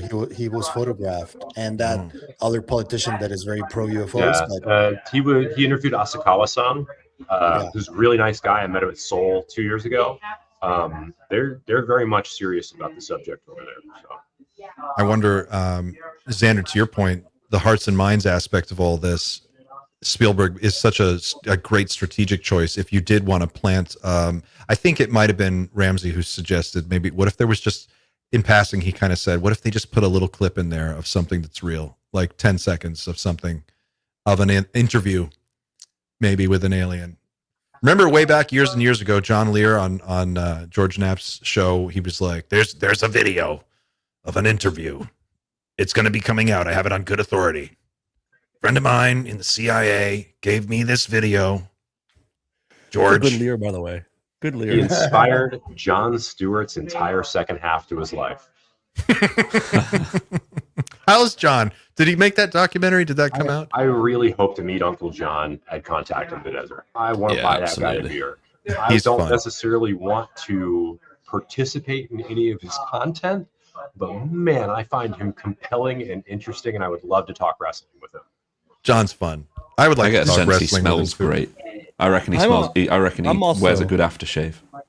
I'm on board with the alien interview. I'm on board. I have been from the moment I saw it. Just 5 seconds of a clip. Well. I mean, yeah, you know that they document everything. They have to, right? They must. Have you guys seen? I went down the Eyes on Cinema rabbit hole the other day, and there's this fucking crazy clip, and it's a deep cut, but it's the guy who claimed to be an a security sentry at S4. Is this the guy wearing the red hat? I don't remember if he's wearing a red hat, but he's got a blue and white. Sort of blondish, right? They're sitting out in the desert. Yeah, and there's like scrub brush all around them. And he says he's basically a SEAL. He's a former SEAL. He worked a sentry post in the base. He's like, look, I didn't see a lot, but this is what I did see. This is my little area. Sometimes I would escort people from here to here. And he's like, I was only allowed to go down certain floors. But he describes seeing on one of the floors, he's like, I just saw one time. I only saw it once. It's like these tubes of fluid that had these identical gray little beings in them. And there were like 30 of them up against a wall. And they were just all floating. And he sketches it out. He's like, this is what I saw. I don't know, and he's just going through. It was the coolest interview, but the sound sucks. And you have to really like listen to it. But do you guys have a favorite Eyes on Cinema video? I love their abduction stuff. They have some of the best civilian abduction stories ever.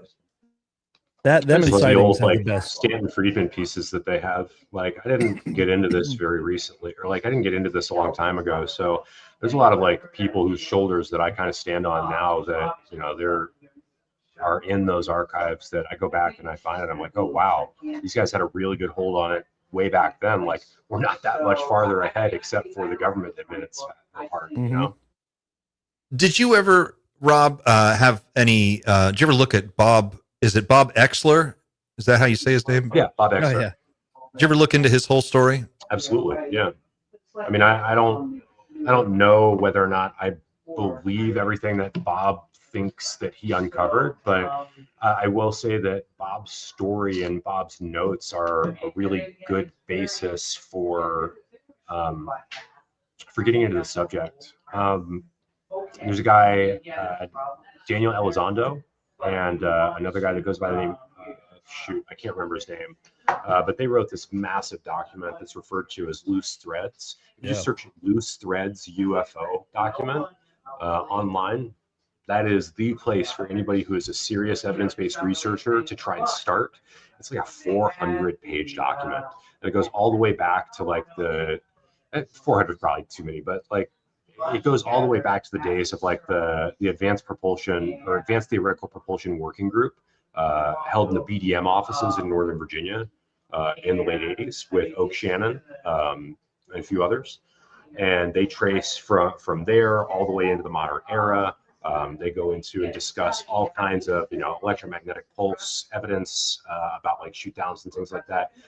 Great document. Highly recommend. Bob Oxler is one of the primary sources on that document too, to my understanding. So, Loose Threads on Medium, right? This is the one, Omega Point. Yep, that's him. Is that the one? That's the voice. Yeah, so, I got it right here. Let me see. It's a gigantic PDF when you download it. So here we go. Loose Threads. This for people who are looking for this. Medium, omega.point.medium.com/loose threads. Interesting. Yeah, Bob's story. I was watching this clip of him this morning, and he was saying things back in, I don't know what year this was. It looks like it could have been 1992 or 3, somewhere around there.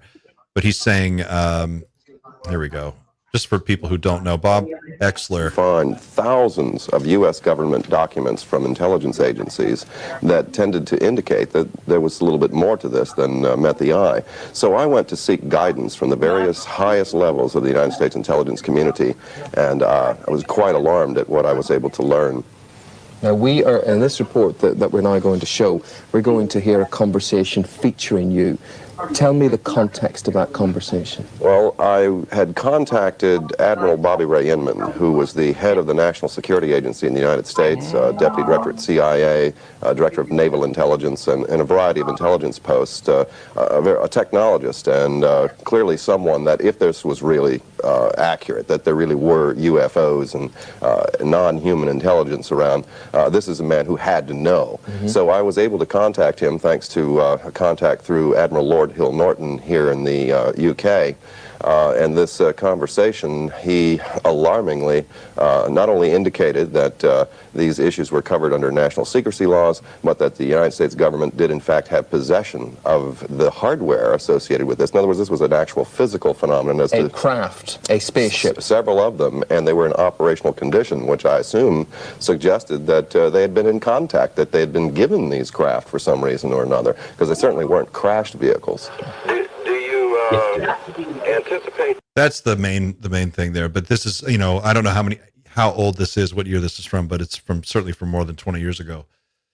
And even then, he was like, yeah, we had a dozen or more of these crafts. That's what Bob said back in 1989, possibly gifted. Some of this stuff, it feels like it's new information because we've heard it recently, but it's actually. And that number is not much lower than what Hal said on Rogan. Didn't Hal say 13 or so? Mm-hmm. I think it's much more than that, but yeah. Well, when you're talking about like craft, they start using language like that. I do think that number is probably like more accurate, like what Mellon said, if I'm not mistaken. But in terms of like material, there's more material than that are like parts, is my understanding. There's a lot of parts that are floating around. Oh, like bits and pieces that are farmed out to different locations for different things. Yeah. We recovered UAP craft. Okay, some of it's crashed. Not very many of them crashed. Most of them have been intact.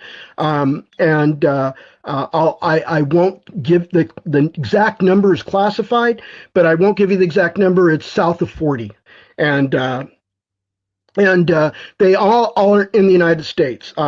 We have a few in the United States. We've got a few in foreign countries. I'm not at liberty to say which countries they are, but I can tell you that the majority, roughly 2/3 of them were recovered from the maritime environment, not on land.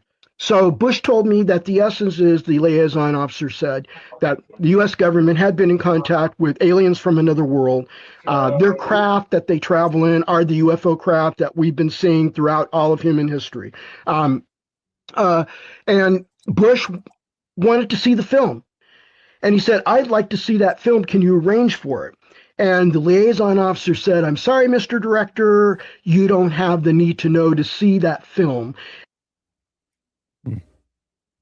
George Bush didn't have clearance to see the film?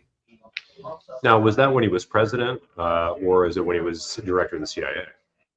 I would think either one, it wouldn't matter. Like if you're George Bush, I think that you kind of live outside of that, don't you?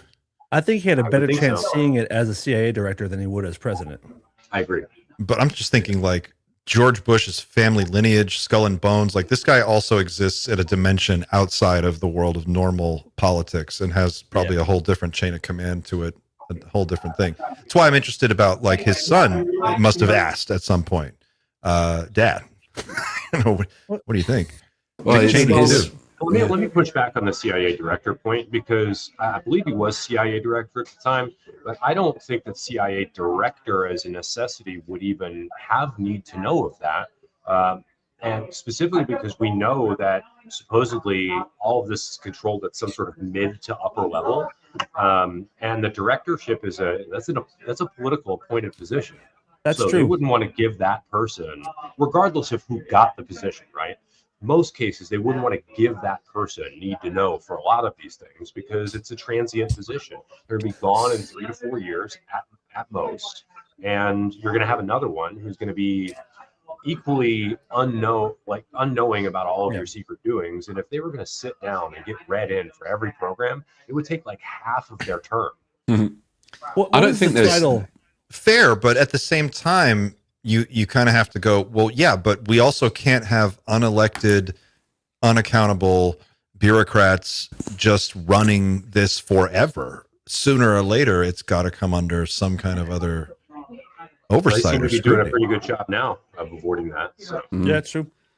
Right. I don't think there's an official position in anywhere that's like, oh, he is now in that position, therefore we need to tell him everything. I think it's probably every single person is just a case-by-case basis.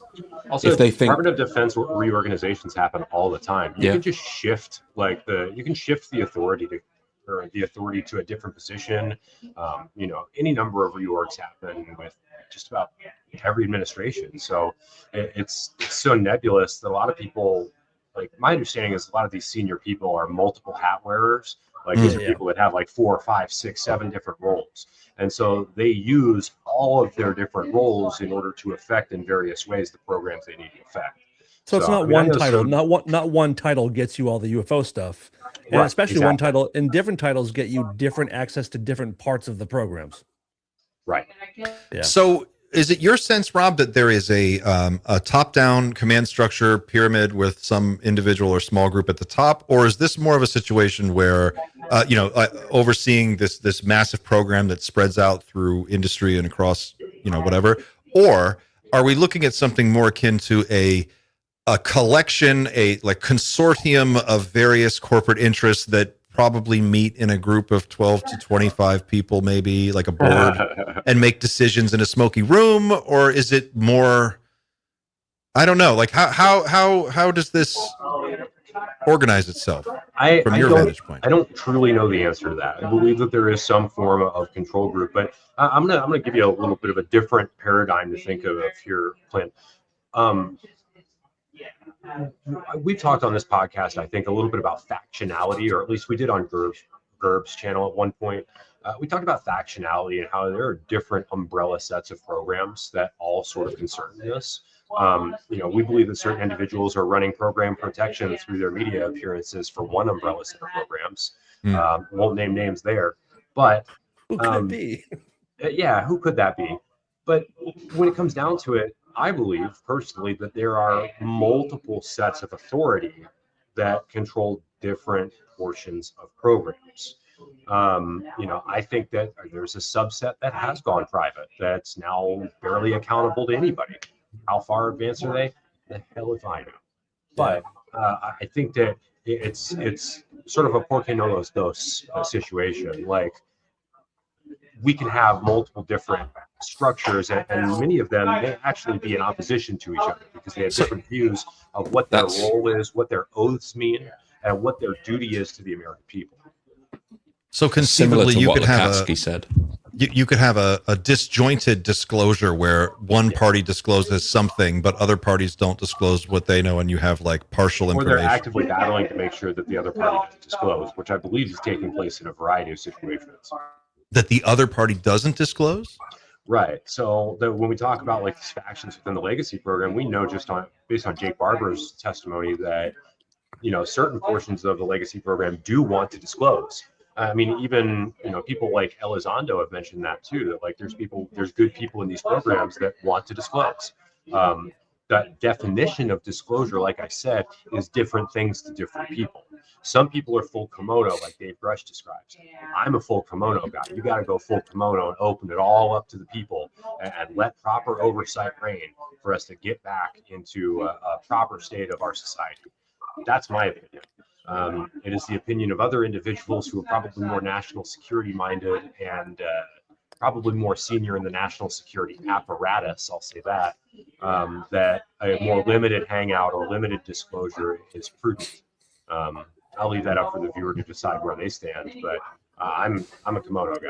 So. Something that that lines up with the idea that there are multiple pyramids, in effect, multiple pyramids, is what Lukatsky said a couple of weeks ago, because he said nobody has this right. There's a lot of different people with a lot of different opinions. And a few of them are really sure they have it correct, but at the end of the day, none of them are really.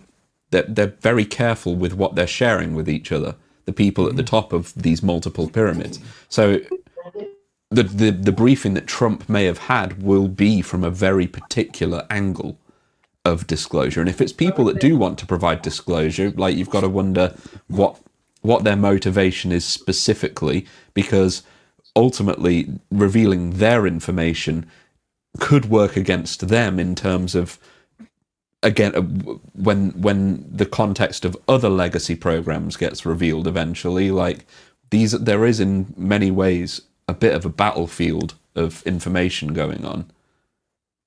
And I mean, there's an article from L'Espresso too, from last year, I believe, that came out of left field, and we have Burleson on record saying that he was told the president was briefed about these topics, specifically about like races and like hybrid breeding programs and all that stuff. He did say that, you know, and even the president made a joke about another politician being one of those. So I don't know how serious he's taking this topic specifically, because we can joke all we want about Matt Gaetz, but who told the president about that? Stephen Greer. I don't think Trump gives a fuck. The I don't think president. he gives a fuck about it. I agree, but somebody did tell him. I don't think Trump is. I don't know that he doesn't care about it, but I think that in terms of like his list of things he's concerned about right now, it's probably very low on his list. I mean, he said multiple times on camera that he doesn't believe in it. He doesn't believe it, but like he's talked to some really cool pilots, handsome guys who say they're real. Like he's on record multiple times saying that he doesn't buy it. Maybe, yeah. I mean, I just think there's no upside to disclosing anything for anybody. Like, I unless you've got a patent or you are in a position to make a ton of money off of letting something out. But I don't see any scenario where the only one I could see is a situation so bad that you need to drop a media bomb.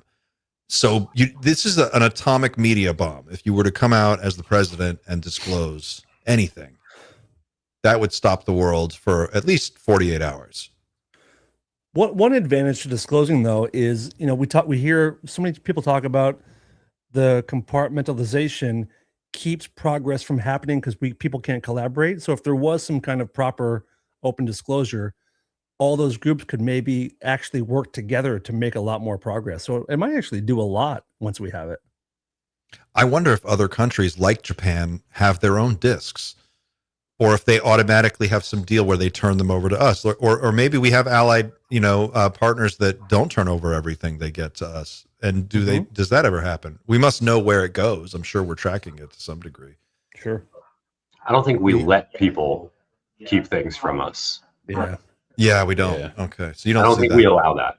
I think when we see something, we either go and get it wherever it is. That's what the Office of Global Access is for. Yep. Or we deal with that partner or allied nation in a way that says, look, you're going to give that to us, whether you like it or not. We're going to send our people down there and get it. Otherwise, things are going to get real weird. Super weird. The discombobulator is going to come out. I have a question for the panel. Around. Yeah. I have a question. That alien or aliens.gov website, it was dead a few days ago. Now it appears as site not found. Does that mean anything? Because somebody on X is saying that means that there's something in there. This guy Skywatch Signal, and somebody below put up like some kind of a code that they're looking at, and they say that something is coming online very soon. Well, if you click aliens.gov, it does just open up to this. Yeah, I don't want to go. I don't want to bypass that just yet. Yeah, I don't. Yeah, me neither. That's all it does. That's why I was like, can we verify this? But it's a little bit difficult. But the premise here is that they've moved it out of idle status and they're doing something, some activity. That there's something already up there, but they're not making it public yet. That's what it means. That's what they're alluding to. Aliens. I mean, it's going to be something eventually. Maybe it's where we pre-order the coins. Yeah. I think that actually makes sense. That's probably it. I'm only half kidding. Yeah. I know. Aliens. Now it'll be even better if it's like a crypto coin. Yeah. No kidding. Yeah. Hey, can I get you to react to a really weird press release, Rob? Have you seen this TAE Technologies Trump media thing? Do you know this? Oh man, fuck yeah. Yeah, this was that weird merger that took place where Trump Media merged with like an upstart fusion company. In a $6 billion deal. Right. I want to try and refrain from political opinions as much as I can. But what I will say is that it looks to me like, let me give you an example. There was a news item that came out recently. You know about the company Allbirds? Yes. Okay. Allbirds failed shoe startup. Okay. They were bleeding money. So what did they do? they pump and dumped their stock by making a flip to an AI, a flip from being a shoe company to being an AI hyperscaler company, which, oh yeah, those things go hand in hand. You absolutely have the personnel and the business expertise to do that, which they got domestic investors, like retail investors, to pump their stock up. They went up 300%. I'm fairly sure a number of their employees probably took their exits at that point, at that higher level of liquidity, and then used that liquidity for themselves. And now they're down 600% down from where they originally started, like 2 days later. There was that might be the Trump media move. Maybe. Well, I mean, I would tell you that one of the ways that places like venture, like a private equity firm, right? Like, say you're a private equity firm that deals with the defense industry. When you deal with the defense industry, a lot of your contracts get locked in over a long period of time. You don't necessarily make a gigantic amount off of those contracts themselves sometimes, although most of the time you do. But there are certain private equity firms that they take companies private. They buy public companies, right? They take the company private. They spin off various divisions into like single standalone divisions that they can take private or they can take public in an IPO, and they reap their benefits off of the IPO and then sell the other divisions off to other companies like that want them or they want the IP. This was something that was popularized in the 1980s by certain companies in the public sector. But it's being done in the defense sector too. And you make your money on the IPO. Like when the stock jumps up and you have all these like retail investors and institutional investors that want to jump in on a company that was formerly private, now being public, that's where your money comes. You exit your liquidity, you sell the company, you're good to go. So just something to think about. That's a way to make money. That is a way that money is made. Interesting point too. Yeah, it was just such a weird story. I saw it and I thought, gosh, what could this possibly mean? Yeah, as I Hate God 99 said in chat, it looks like fraud. It does look like it. It does smell like it. It even, sounds a little bit like it too, but it depends on who your lawyer is. Well, it says it was a $6 billion deal. This happened on December 18th last year.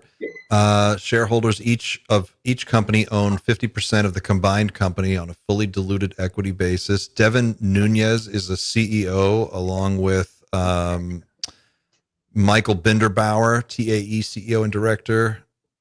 Michael B. Schwab, founder and managing director of Big Sky Partners, is expected to be named chairman of a 9-member board of direction. Right, but I would dive deeper on this. Like, who are their actual employees? Do they have actual employees aside from that supposed board that they're planned? They have a planned board. They don't even have a seated board.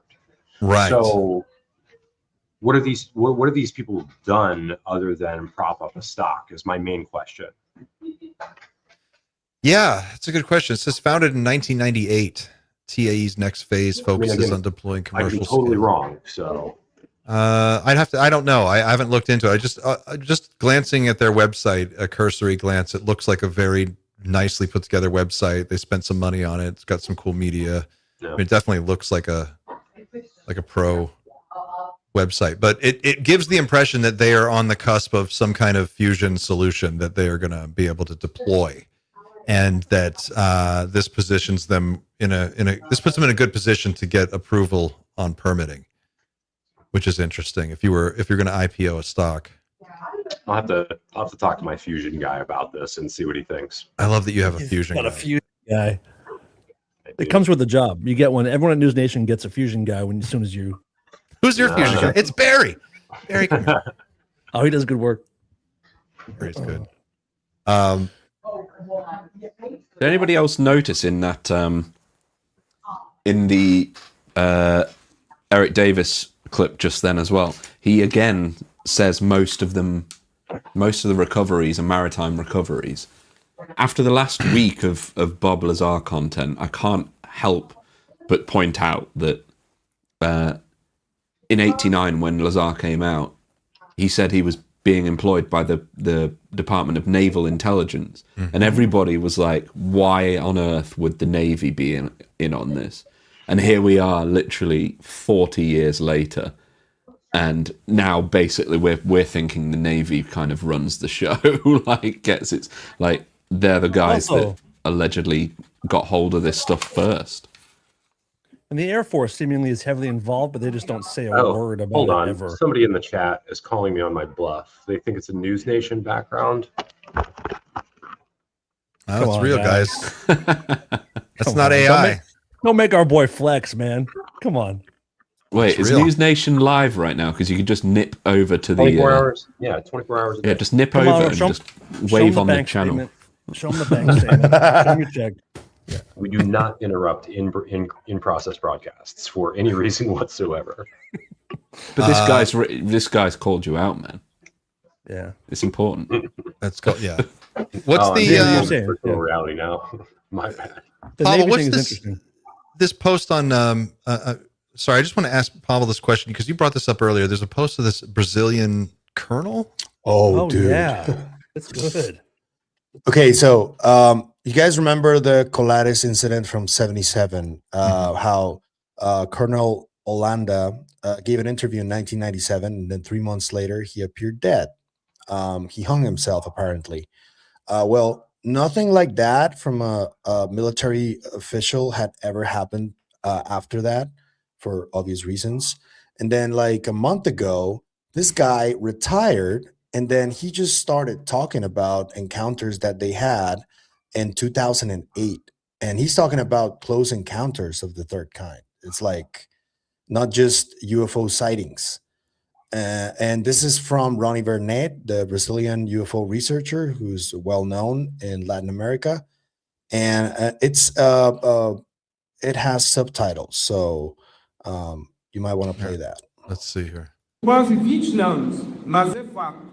Infelizmente ou infelizmente, não somos as únicas espécies inteligentes a caminharmos sobre o solo terreno, pois presenciamos e estivemos frente a frente com visitantes desconhecidos da espécie humana nas áreas urbana e rural do município de Cláudio. Ninguém os contou, mas sim nós vimos.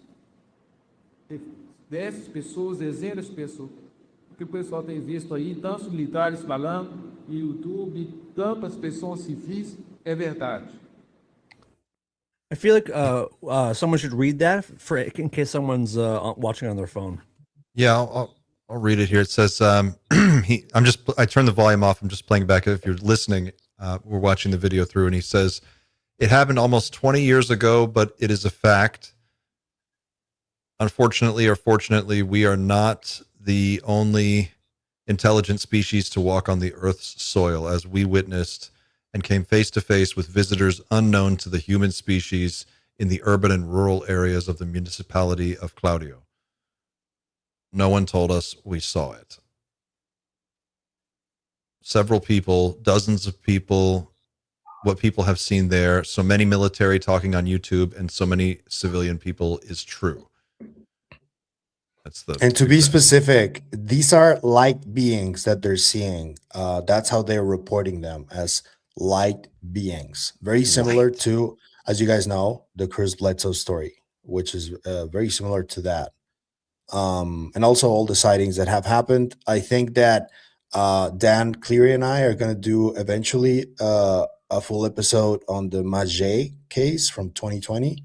Because when it was happening in real time, I saw the videos being taken down on Twitter, and I was like, why is this happening? Like, multiple UFO videos were getting uploaded and taken down immediately. Like, I was refreshing the page because I was like, holy crap, this is like an invasion or something. And then I saw that, and then I saw that video where the alleged crash, and there were shootings and all that. There were like gunshots that were heard in the distance. So who knows what the hell happened with and in that, there's stories of beings like killing military personnel, like in like a firefight in the woods. Yeah. In the forest in Maget, Brazil. It's a fascinating story. Yeah. What was they said in was it Operation Plato, or what was it? Prato. Saucer. Prato. Is that's the same one you're talking about? That one is Colares from 77. Colares, that's right. And in that one, in Lou Elizondo's book, he talks about that one, and he said that some of the people reported seeing like a ball of light, but it had like a window in the front of it, and they could look inside and see people inside looking at them. And he was like, these things would come into your house and they would point at people and they were like laughing. They were he said it was a really weird excerpt. He was like, these people reported these things came into their house and were like looking at how scared they were and freaking out. And it almost looked like they were enjoying it. And they were reacting to this. And I thought that was the weirdest. I'd never heard anything like that. But the light beings thing you just said, and Chris Bledsoe, he said, we're going to see what's inside these orbs. If that happens, we'll see later this year. But pretty wild, right? Hecklers. It's wild. It is. Yeah, it is very, very wild.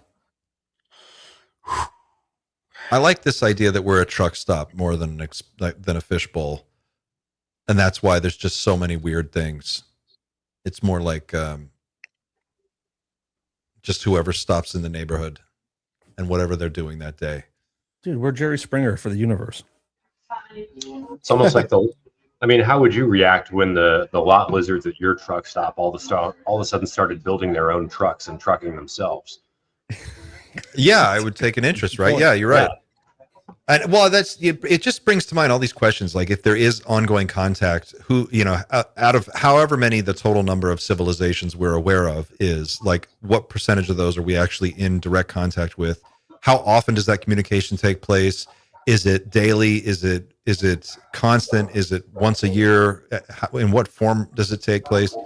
And also, like, just the bigger question of how tightly controlled is space travel between star systems and between planets? Is that something that is common? Is it rare for ships to go from place to place? Is it considered dangerous? Is it not?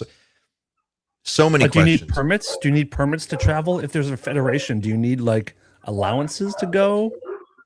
Is there air traffic controllers? All that kind of stuff. Fun stuff.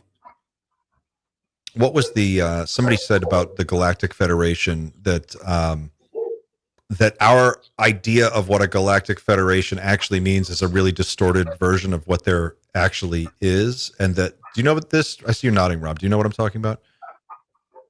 No, I just agree with the concept that we probably have a very outmoded and barbarian concept of what a really truly egalitarian government would be like. So we're probably the wrong ones to ask about tips on freedom and liberty. Yeah, that's true. I mean, this was just a really interesting Reddit post, and the person who wrote it was just saying they were in the position of saying they were leaking some information that they thought was accurate. So it's a rumor, but it was an interesting rumor. And they were like, look, your idea of what the Galactic Federation is actually really distorted. It's not exactly like what you think, but that's the best analogy that you guys have. So that's what it's in everyone's interest that you just stick with that. But what's really happening is more along the lines of there are clusters of star systems that have sort of like handshake agreements between civilizations that you can trade and travel between places.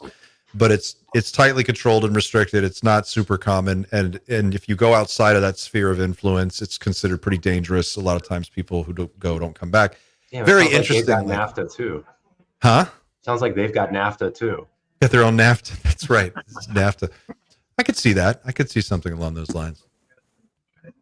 I think you have to think about what would the motivations be for a civilization that lives in complete unfettered abundance. And we like to think we might operate in a Star Trek way where it's all about exploration and stuff. But once you start to realize, if you understand the universe to the degree that they might do, the whole concept of exploration might not be the case of going to another place. It might be completely meaningless. It might all be about the study of the self or something along those lines. It might be about, you might not be going linearly anywhere. So it's all of this whole, no need to trade, no need to fight with anybody. In some ways, there's no need to... I like that. Reason. What the hell is that? It's Fabio, baby. Oh, Nords. joking about the Nords. They're super annoying. They've got this abundant society, post scarcity. They're dicks about it. They all look like Fabio. Case in point. Can I tell you a funny life story about Fabio? Do you have a life story? Yeah. I grew up in Southern Virginia, and we have a theme park nearby called Busch Gardens, Williamsburg, and the theme park is themed around like Europe, like historical Europe. So they did a roller coaster called Apollo's Chariot, and they wanted to get somebody who looked like a Greek god to like ride in the front with like all these supermodels. And I went to the opening, and it was Fabio was on the first ride. You were there for the? Yeah, I was there. I was there for the bird thing. Yeah, so I was really young, and they forgot to actually go out and like clear out all of the ducks from the water reservoir that the roller coaster passes over. And so when they passed over like the main drop, all these ducks like flew up in the air. One of them hit him right in the face, and it caused major damage to his face. Like he was bleeding, like broke his nose. He had to get a bunch of surgery. It was really awful. Dude, that's like being there when Kennedy shot. That's a huge moment in history. That's huge. Where were you, Dan? Crazy. I was home like a you loser. weren't allowed to be in line. Like there was a big crowd, like just out because this coaster it's right on the edge of the park, like by the by the parking lots. So like we got to be out like in the parking lot and like watch them run it for the first time, and then got to go into the theme park. So he got fucking nailed, dude. Surreal. What was the bird? Do we know what bird it was? I believe it was a duck, if I'm not mistaken. Yeah. Oh my god, this guy was so famous at that time. This was such a big deal. Look at his face.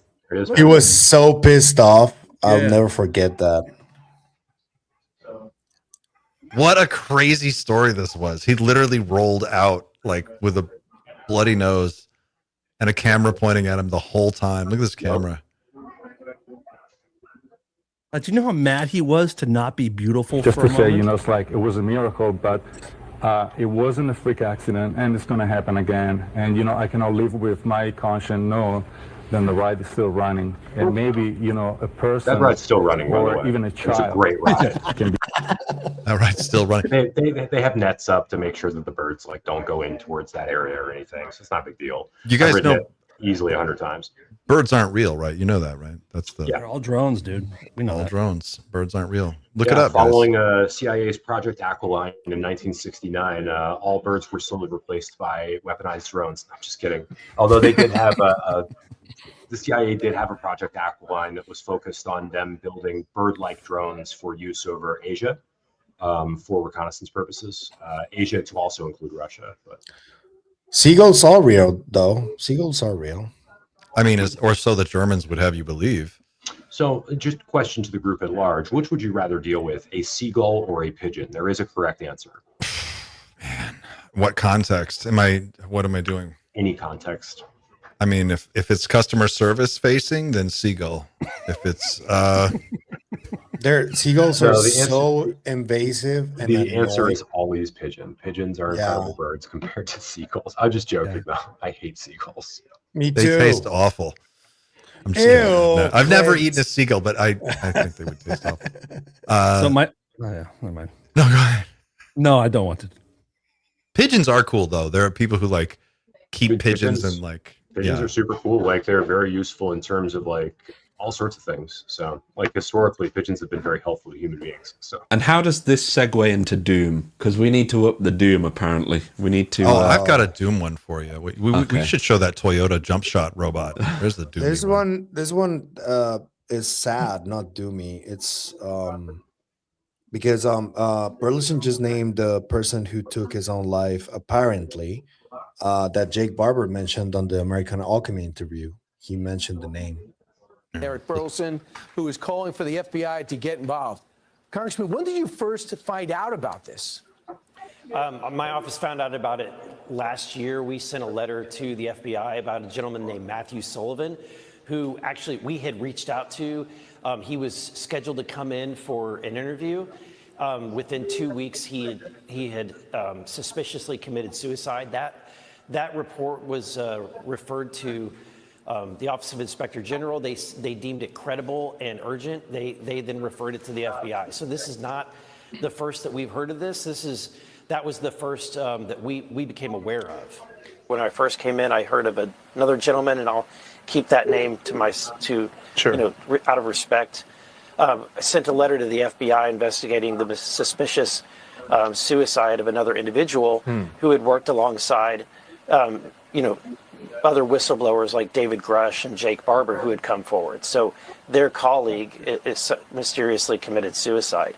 We've already sent the letter to the FBI to investigate that, and that is an ongoing investigation. All right. Well, that's interesting. What changed from then to now that he can now say the name? I don't know the answer. Time. Good question. Okay, You know, now I really I'm have learning a- who Fabio is, because I didn't know who Fabio was all this time. What? How do you not know who Fabio is? Come on, man. Yeah, I had Real? no idea. Do you No even idea. lift? Yeah, come on, man. Sorry, guys. I don't know what just happened. I've got a Doomy. You guys want to get Doomy? I got a Doomy clip here for you. You want to? All right, this one's just called "The Sound of Anti-Personnel Drones Hunting You." That's 24 seconds from Rabbit. I hate this video. I've watched way too many videos of this. This one makes me feel so uneasy. Listen to this noise, people.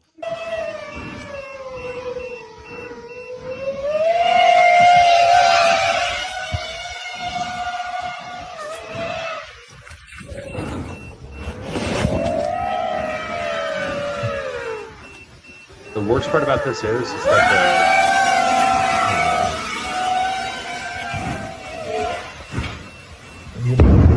Jesus. The worst part about this is that the quad motors on those, the way that they like echo with each other, especially out in the open, it makes it really hard for you to tell where it's coming from. Like it sounds like it's like if it's relatively near to you, it sounds like it's coming from like everywhere above you. It's very hard to pick out. Whoa, that's scary. That's the last sound we're all going to hear, guys. Yeah. When Skynet finally decides to eliminate everybody, you'll just hear about 1 million of those fly over your city. Pretty much. Oh no. I mean, these guys, they're if you think about how much warfare is being completely reinvented right now in Ukraine and in Hormuz with regard to the way this asymmetric military might of the United States is being countered by, these really inexpensive drones in Hormuz. And then you've got this whole, rapid evolution of drone warfare in Ukraine. I think Zelensky just announced, was it just 2-3 days ago, that the first instance of a completely robotic assault on a Russian position, and they actually took prisoners with ground drones, right? Yeah. Did you see the video? No, that's confirmed. It's one of the things, and if we want to get really doomer here, I would give you the most negative outlook. If you had the most negative possible outlook, you might look at the current geopolitical situation and look at the 3 different conflicts that are currently taking place, by which I'm referring to Ukraine, however you want to characterize what's taking place in Gaza and Lebanon, as well as Iran. Look at all 3 of those and just realize that the reason that those conflicts, well, maybe not Iran, but the reason that certain other conflicts are playing out long term is because they do serve as a testing ground for Western weapon systems. Mm-hmm. Because those weapon systems go get tested and iterated on in Ukraine. And so, I think part of the reason why maybe people don't care too much to try and force a resolution there is, there's concern with Russia and stuff like that, but also that Western manufacturers and nations have a lot to gain by testing all of their things out on the Ukrainian people while they've still got bodies to throw in their mix. That is so dark. So gross. Imagine the markup on these drones. Like, I see Palmer Luckey is getting in on the drone game big time. Like they know that this is a product that you can sell millions of, and these units have to be disposable. They're all going to get destroyed and replaced over and over and over again. Like, what a great business. Yeah. I mean, it's awful, but it's, from a business perspective, if you think about it like that, I could see War's big business. a huge business. Here's this story about Zelensky. This is from Mirror Now. War not being fought by humans anymore.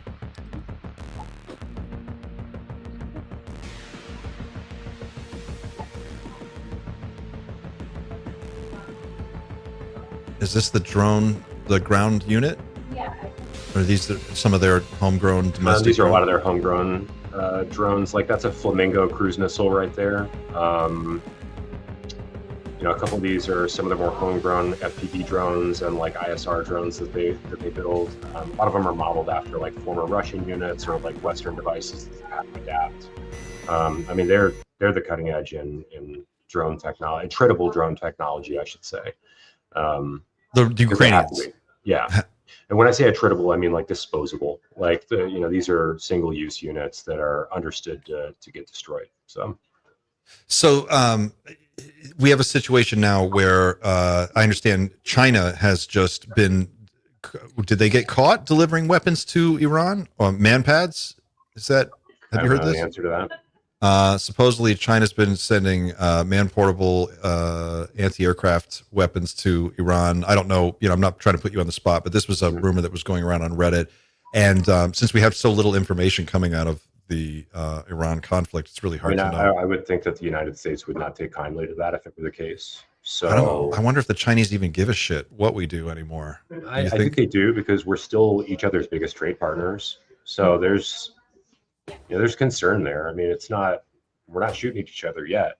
So, and that would probably constitute shooting at each other. Like if you're handing someone else the gun and saying, well, you got to pull the trigger, buddy. Not that the United States doesn't do that all the time, but I'm sure that the United States would get upset if somebody else used our own playbook.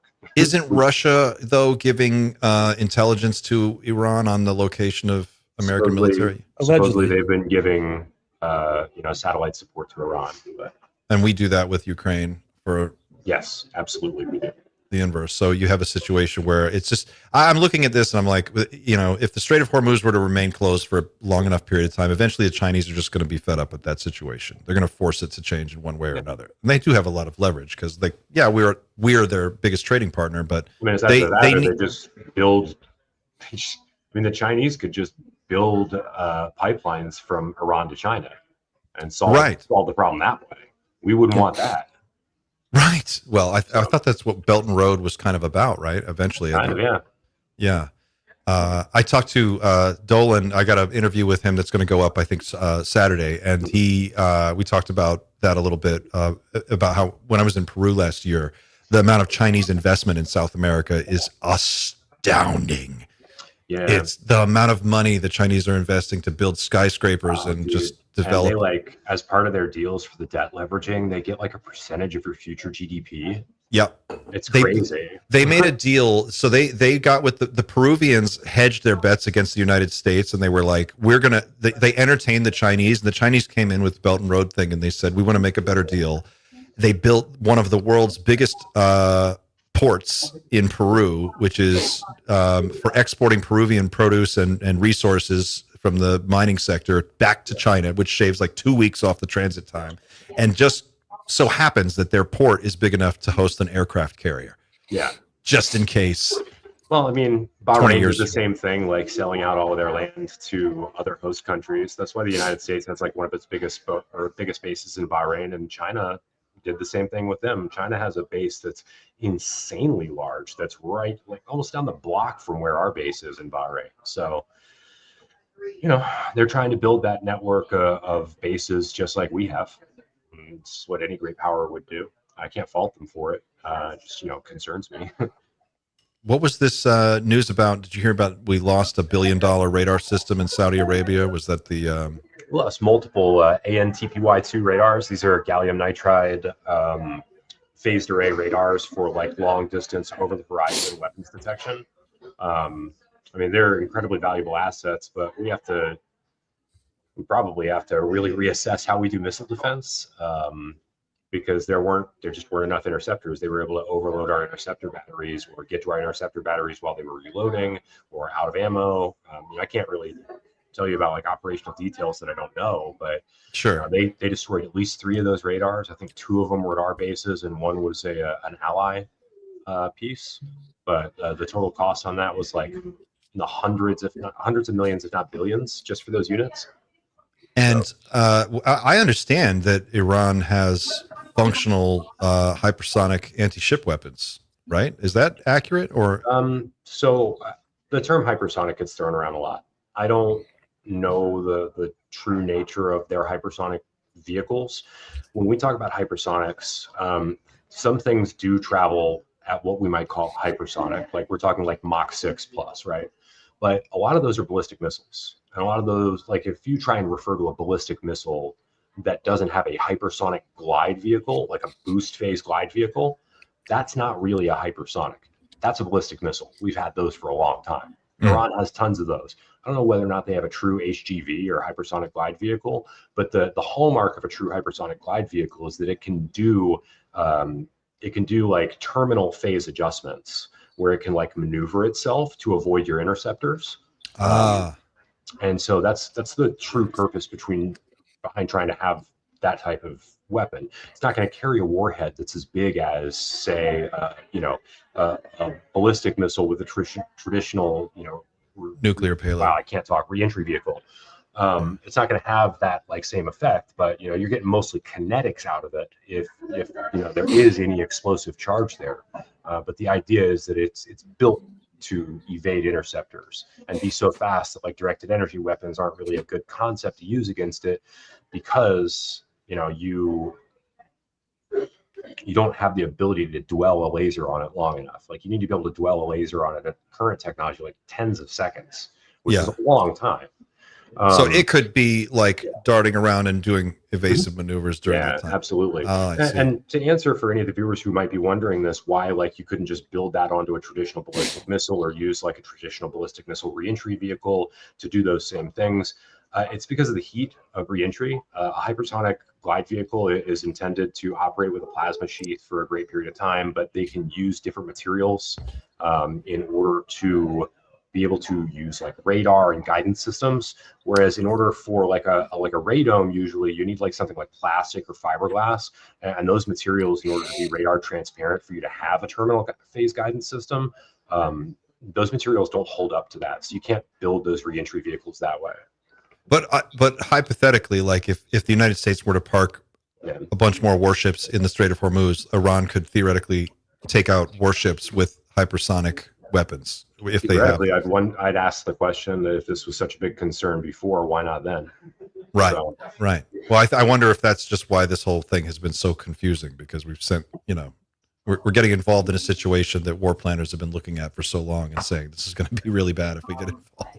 Well, yes, but also I think that like certain threats are a little bit overblown about certain weapons technologies they have. There's anti-ship missiles. We have suites of technology. We have defense in depth to deal with that. Have we lost any vessels yet? No. Could we? Absolutely. So we shouldn't play around. But is that a hypersonic vehicle or a hypersonic glide vehicle? I don't think so. The Fatah 1. Interesting. But that's for the intel guys to know, not me. I mean, you're our intel guy. All right. Well, let me rephrase this. So I'll say at least one thing to the Iranians' credit. We didn't believe that they had the ability to strike Diego Garcia, and yet we had to intercept multiple missiles that were fired at Diego Garcia. I think we only had to intercept one of them. And if you can hit Diego Garcia, you can hit Europe, because this is equal distance. From Iran. So I mean, it's a major concern, but again, they only fired two of those. I would assume that they are experimental vehicles, and we did intercept one of them, which says to me that it wasn't an hypersonic glide vehicle, just a more experimental, higher end, ballistic missile that they had a limited number of. That is a tremendous amount of detail for someone who claims to be a non-expert. You're really good, Rob. You're really good. Little light reading on a Sunday. A little light reading. This is why I love talking to you, man. It's like we could literally ask you any question and you have a detailed answer. I had a strangely large donation with a question I don't quite understand. But thank you, kind stranger Jeff 0997 for the amazing super chat.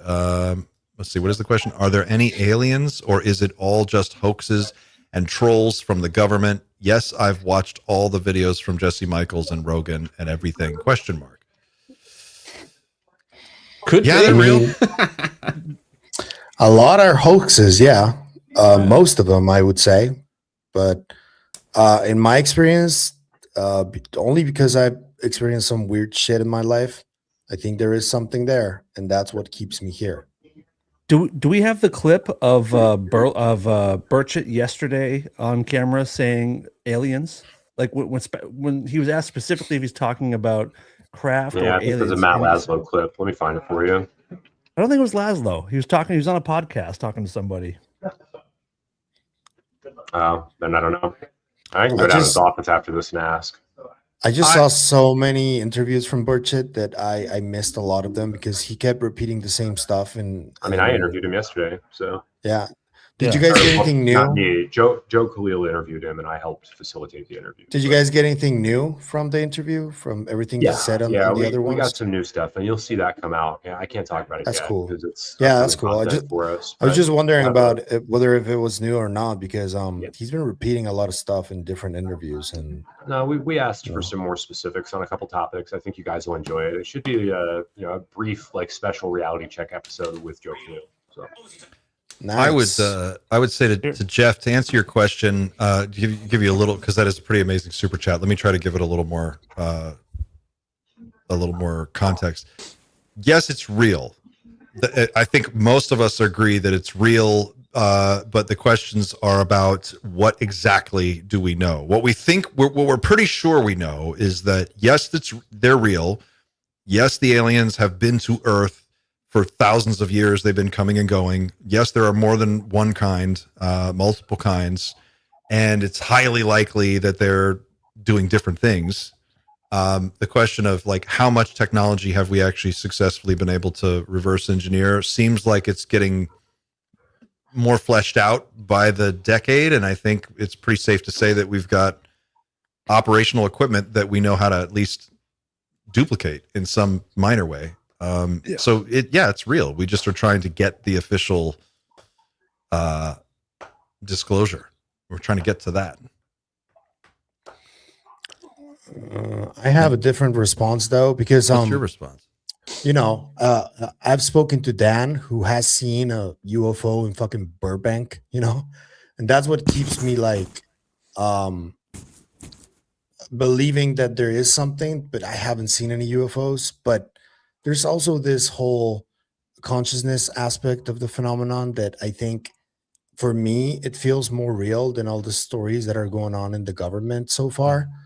And no disparaging anybody who's come forward. I admire them for being brave for doing that, but I'm the kind of guy that really needs to see something in order to believe it, or see more, cliche smoking gun evidence, I'm with you.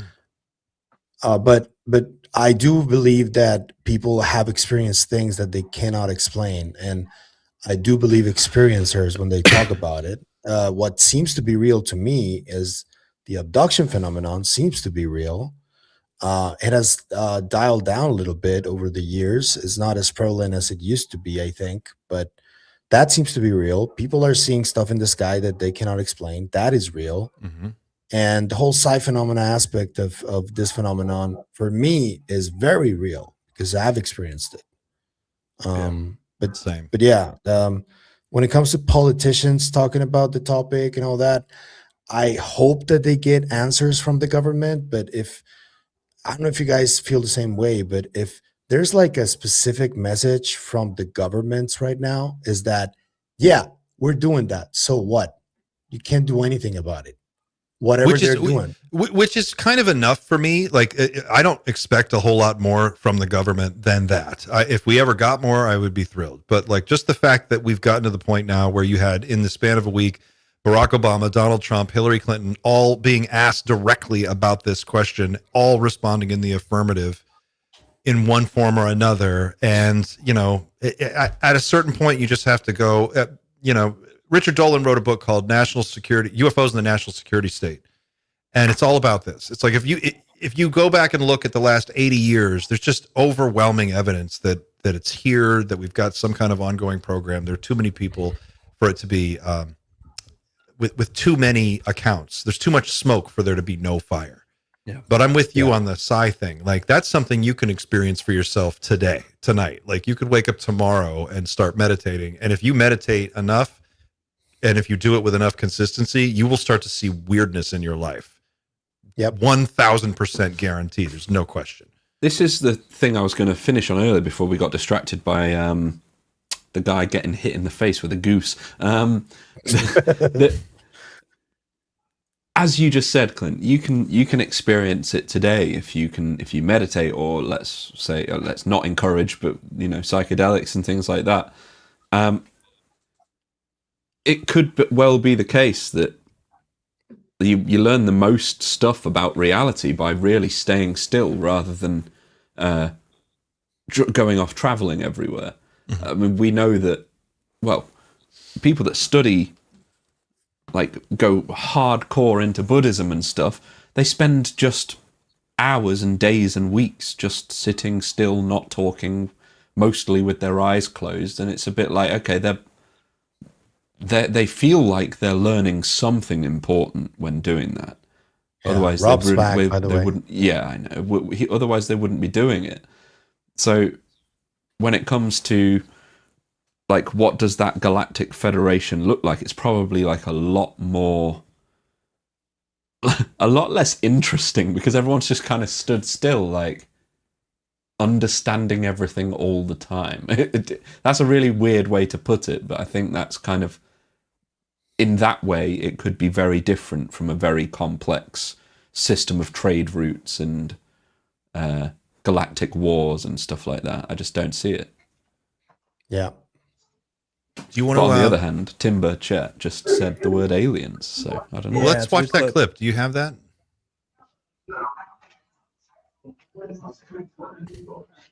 So What's in that cup, Tim? I think you said Air Force General walked out of your office and he said, "Tim, they're real." What was he talking was an about? admiral. He was The an objects? Admiral. Okay, Admiral. What was he talking about? The objects are real or aliens are real? Aliens. Really? Really. I mean, it's. So when that, I think you said Air That's Force it. General. That was walked out of Tim your office, he said- Gallaudet, wasn't it? Probably. Yeah, if he's referring to the Admiral, I believe he's referring to Admiral. Yeah. Yeah. He'd be the one that I would like to talk to He's a really nice guy. about what he knows. What's I can going get you his phone number. on. Note to self. I'll get that from you offline. That's interesting. Rob, how are you on time, by the way? I understand you are actually at work right now, so we don't want to. I mean, this is also, like, doing this is part of my job, believe it or not. So I'm okay. I've got about like 20, 30 more minutes before I need to. Before start you looking at leave, some I other do stuff. want to ask you something, Rob, because there was something that dropped on the Daily Mail from the Jeremy Corbell documentary about Gulf breeze images, and you're from that part of the U.S., right? What can you tell us about that? Well, one thing I'll say is that my family, I'm from Southern Virginia, but my family is all military. So a lot of people in my family got stationed down in Pensacola, Florida, which is really close to Gulf Breeze, like right across the water. So somehow I ended up living there for about 4 years. I just moved up to DC. The Gulf Breeze incident is something I definitely advise people to look into. Gosh, I can't remember the guy's name off the top of my head. Ed Walters. Ed Walters, thank you. Ed Walters purportedly took a number of pictures that were published anonymously through him to the Gulf Breeze Sentinel, which was the local paper at the time, in the mid to late 80s of these, what looked like UFOs. There's a lot of people that have tried to say that he's a hoaxer. But Dr. Bruce McAfee, who was a physicist and an optics expert for the United States Navy, worked with him during that time period in order to try and verify the images. There have been a number of studies done by SCU members to try and work on those images as well and determine whether or not they're fakes. And just about everybody who's looked at them has said that they are very likely not fakes. And also the model that was found in Gulf Breeze at the guy's house when he moved out, that is supposedly the debunk, does not even match the photographs that they took. Correct. So it's really absurd. It's a super interesting story. Actually, speaking of which, I'm glad you brought this up. We are looking to do an episode of our new show, Unreported with Megan Meadick, about this incident with an individual who's from the area who can talk to us about extensive investigative efforts that he took part in the 90s when that was happening. Oh, awesome. Nice. That's exciting. Thank you, man. Thank you. In terms of my connection to it, I lived on the same street as where the guy supposedly got abducted from. Wow. Really? So Yeah. So And what's Walters was still supposedly alive, right? abducted from Shoreline Park, and I live right on the same street as Shoreline Park, or did. He's still alive, I believe. I'm not sure. I believe This he is so interesting. If you go on their the Wikipedia for Gulf Breeze, Yeah, the Gulf Breeze UFO incident, and they That's the show supposed this. model. This look at this. It's two styrofoam plates attached by a strip of drafting paper. The model was found in the attic of Ed Walters' Pensacola home shortly after he moved. Walters claimed to have sighted UFOs in this area during the 1980s. And by the way, I So believe the how story does- goes that it was the only thing in the attic was that. Like he would just leave that behind. You know what I mean? Yeah. That doesn't even look like any of here's the thing, though. pictures. Here's the thing, and it's even fishier than that, because there are locals that will attest to there having been a break-in at that home after Walters vacated the home, but prior to the new owner taking possession. There you go. Damn. So can somebody tell me how this relates to Corbell? And He has so the that actually know? documents from former Los Alamos chief, who has a really thick set of documents with a lot of evidence of studies. And something that caught my attention was that in the trailer, we can play that actually, by the way, we don't get flagged for that. In the trailer, Corbell says that some scientists' names are in the documents, allegedly being part of some of these studies that were performed at Los Alamos. And he says that he knows many of these scientists and they haven't told him about that. So presumably these scientists were working on that and they signed NDAs for that because they haven't talked about it, right? That's what I got from that. I flipped through that file. I've seen that file that Jeremy has. I Oh. flipped through it, and there's some awesome stuff. I mean, a lot of it I don't know what I'm looking at. I didn't sit down and go through it for a half hour, but flip through it, and there's some really cool stuff in there. I'm sure there's a wealth of information that smarter people than I would be able to figure out in there. But it's pretty cool shit. Nice. Yeah. But yeah, Xander, yeah, so some of the Gulf Breeze stuff is in there, some Bruce Maccabee stuff, then a bunch of other things. Yeah. But it kind of And gives this a little this is bit more information that belonged to who? Sorry. If someone who worked at Los Alamos, he passed away, and his son found all this stuff going through his dad's effects, and like found Right. this massive file of stuff. And I mean, Jeremy will tell the story about how it came to him, but this It kid- was this kid just didn't labeled know what to do. as atmospheric anomalies, right? That's what Yes. it was labeled as. Oh yeah, it looks like it. Looks like it. And people have done all Wow. kinds of all kinds of tests on these photographs, and it would be an incredibly elaborate fake, and like Rob said, most likely highly unlikely a fake, or at least something was photographed there. I guess I'll say that something was photographed over that road. It's hard to tell. These pictures are so low. I think this is a still from a VHS. It says it was shot, a minute and 30-second video was shot, minute and 38-second video. Ed shot in a 6-month span from November 1987 to May 1988 over their home in Gulf Breeze. There's a video of it. I never saw a video of it of that. Oh, what there's he one. says. He has a video in the sky. He has a video of one.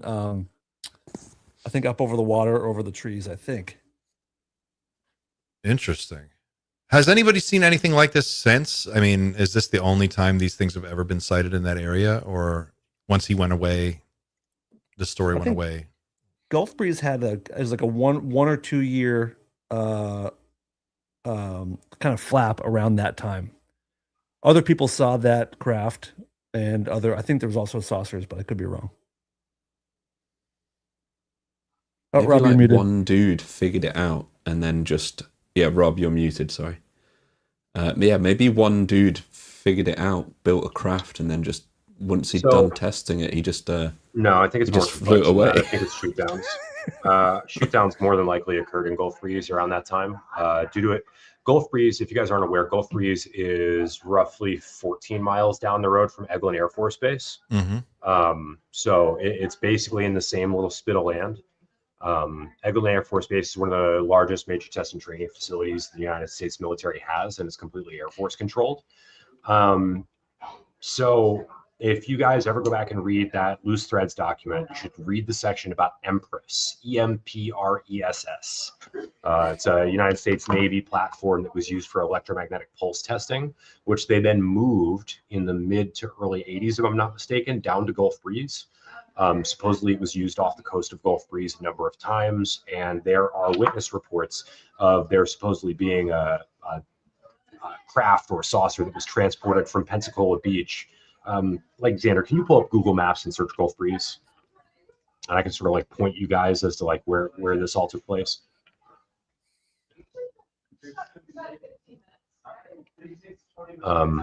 Because there's just like I can point out, like, it's confusing to understand like how dense this area is and like what all is going on in this area until you see the map and you understand like, oh my God, wow. Like, how is there this much military stuff all in one place when it's not just one base? So when you look at Gulf Breeze, if Xander zooms in, this is Gulf Breeze proper, as they call it, this little spit of land here. This is where this is where Ed lived. Ed lived near Shoreline Park, which is on this like southern shore near this bridge. Now, the spit of land that's below it is called Pensacola Beach. That's where the ocean front is, where they have like the boardwalk and everything. Supposedly, there was a shoot down that took place with a device, because all of the water that's out past like a mile here, this is all Eglin's test and training range. It's all owned by Eglin Air Force Base.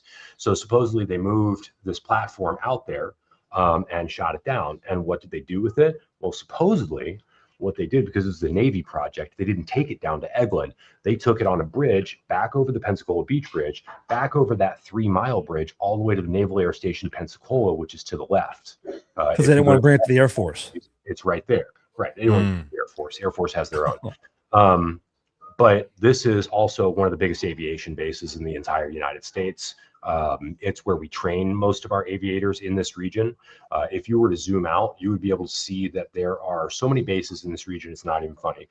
There's all the NATO fighter pilots get trained up in Milton, Florida, which is just up the road. I used to live there. You know, that's basic fighter training for like aeronautics, and then you end up going to other schools for like jet training and stuff like that. Down the road to the right is Eglin. Like this entire swath of land. You see all these gray spots or like the tan spots to the top right there? Yep. That's all Eglin. If you go that whole section, this is all Eglin. No, even more than that. It's a huge footprint. No, much more than that. It's that plus everything to the right, all the way until you see like that highway on the right-hand side that goes around it. There's one highway that passes directly through the center, and that's the only way to get like down to Niceville if you're up on Interstate 10. But as you go through this is all one major test and training facility. A lot of this is set aside for special ops. You've got like Site C6, which is phased array radar down near the south. It's an insane facility. It's much larger than Area 51. Wow. Whoa, that is really interesting. Yeah. Thanks, Rob. Yeah. Damn. Wow. Great data dump. Subject matter expert. Subject matter. Not anymore. Now I'm just Rob Jones. Expert. Rob not required to dress this way. Nope. Yeah, totally. All for the love of the game. Anything else, guys, before we wrap up? I feel like we're running out of time here, and I don't want to. Should we watch Jeremy's trailer? I'm excited about this film. Yeah, let's watch that'd be Jeremy's cool. trailer. Jeff. There's a super chat there. Jeff. All right. Shout out to the E4 Mafia, Jeff. All the petty officers out there. We stick together. I used to be one at one point. Everyone says not to take the E4 that reported about the hybrid breeding seriously, but I really want to take it seriously. E4 Mafia. It's great. I think there's a breeding program, but I don't think you're fine. It's humans in control of it. The way Gates said it, it was humans kind of forcing a breeding program on aliens, and I think if there was one, sounds a lot like rape. Yeah, a little bit, which humans do love to do, by the way.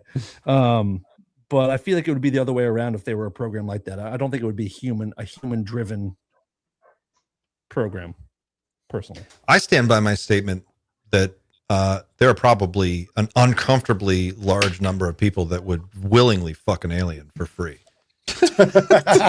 And on that note, you know what I'm saying? Like, you could just do a questionnaire. Like, would you guys, anyone here want a fucking alien? And some people are going to raise their hand and be like, yeah, I'll do it. I bet there's 5 on this show right now. I'll do it. Well, what's the worst that could happen? Consensual. It's all good.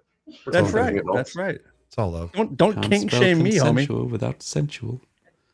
What's do we have Jeremy's trailer? We do, yes. Yeah, Oh, that cut really took a turn. Right. Here he goes. Jeremy, please don't do a copyright strike on us. By the way, this is not his film. No, this is directed by yeah. Go ahead. It's not just self vanity, is it? It's Michael Levosky. Your journalistic credentials mean jack shit. If you look in the 70s and 80s with the CIA, they used to have reporters on their payroll. They don't respect anybody. Corbell is an investigative journalist who helped obtain and release the DoD footage of UFOs. I've been holding a secret for about 11 years, and it's going to be extremely public. It's not a video of an alien. It's not a video of one crowd. It's more than that. Years ago, I went searching for the truth about UFOs. And I found it. He was the most curious kid ever. First person that I pointed a camera at was John Lear. John Lear, son of the famed aviation pioneer and a world-class pilot. The government has between 30 and 50 alien bodies. Cole called his phone, and he picked up. I want to bring, a camera, and then how open he was with me. This was not part of my game plan at all. Flying saucers, flying discs of extraterrestrial origin. The evidence is very strong. They've been here and are here. It's an Alice in Wonderland planet. Very few people will ever find the truth. But everybody is looking for the truth. And a lot of people think that they found the truth. But that's impossible. I'm like the least qualified person on planet Earth. One thing I am is I am worthy of your trust. If you really have stuff that is that sensitive that you cannot release, you're relying on your connection as a journalist. They're not going to come after you, not only you, but they're going to come after your family. If I die, this story comes out. It would represent one of the largest leaks in American history. I don't know what to do, man. Is it worth it? Oh, that looks so good. Yeah, it looks really good, and it also reminds me that as a journalist, I have really got to get my concealed carry permit here in DC. How is what are concealed carry laws like in DC? Can you carry? It's a little restrictive, but you can get it. So in Florida, they're pretty open. They're pretty. They have constitutional. What? I don't believe it. In Florida. Yeah. So by state constitutional law, you are not required to to register for that, get a license or anything. You just go buy a handgun. You can carry it concealed legally at all times. Go Florida. Which is what I used to do. So I used to do it too. I stopped. I used to do it for a while though. Yeah. It was just like I couldn't I'm buying bacon at the grocery store and I'm like, why do I need to be armed? What am I doing? Well, I mean, listen, the only reason I did it in Florida is because I was afraid of other Floridians. Yes. Yeah. Well, everybody else is armed, so I better be too. That's a good point. Yes, that is very true. Very true. Around here, there's not as much of a reason for me to do that. Like I have to go into so many federal buildings that it would be foolish for me to even bring that with me anywhere. It just would slow you down. Yep. The Corbell thing with Lear looks amazing though. We had dinner with Jeremy in Austin, and he shared a little bit about the John Lear stuff that he had done in the past. That he had the work he had done with John, and man, what a cool story! Just to hear what that guy was like. John Lear is one of my favorite storytellers. You're gonna really looking forward to being able to sit down with Jeremy at some point in the future. I've never had the chance to say more than 2 or 3 sentences to him, aside from some phone calls. Oh, Jeremy. Yeah, we'll get some good hangs in contact. Sounds good. Yeah, he's cool. There's some great Lear stuff in the film. You're gonna love it, Clint. There's some really, really funny stuff. There's some sad stuff. It's pretty cool. So you already saw it? I have seen it. I saw it. Oh, cool. Yep. I've seen it. The Dr. Edgar Mitchell stuff is what has me really puzzled, man. Puzzled how?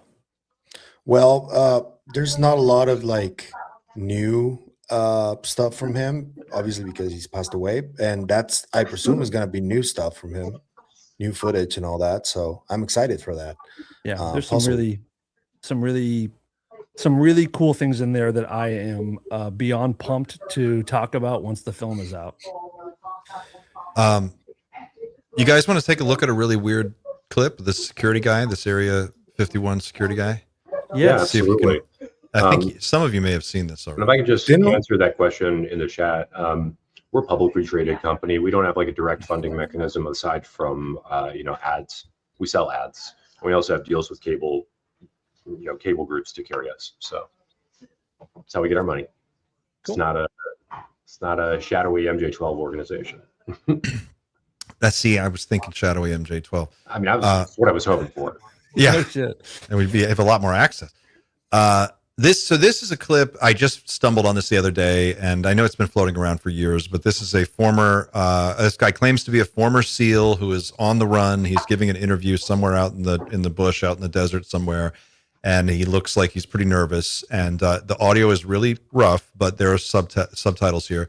And he's describing his role as a security officer who was stationed at S4 and had a very specific kind of beat that he worked. And he's going to describe what he saw during his time there. And this is just really fascinating. Site floor, excluding the top level, the surface, which is basically a hangars with the satellite. There's really not too much to it, but the levels are all operated. There's the first and second levels are all elevator where they keep the flying disc, ships, whatever you want to call it. They bring it to the surface. Right when I was there, they were trying to operate the disc, but to my viewing, unsuccessfully. There's scientists there. I've personally witnessed White House officials being there. Right now, I'm basically kind of scared. I mean, I'm on the run. I don't know what everything holds for me. I just want to get this out in the open. This is a very vast complex. Big place. A big place. The elevators are right here. There's 4 elevators.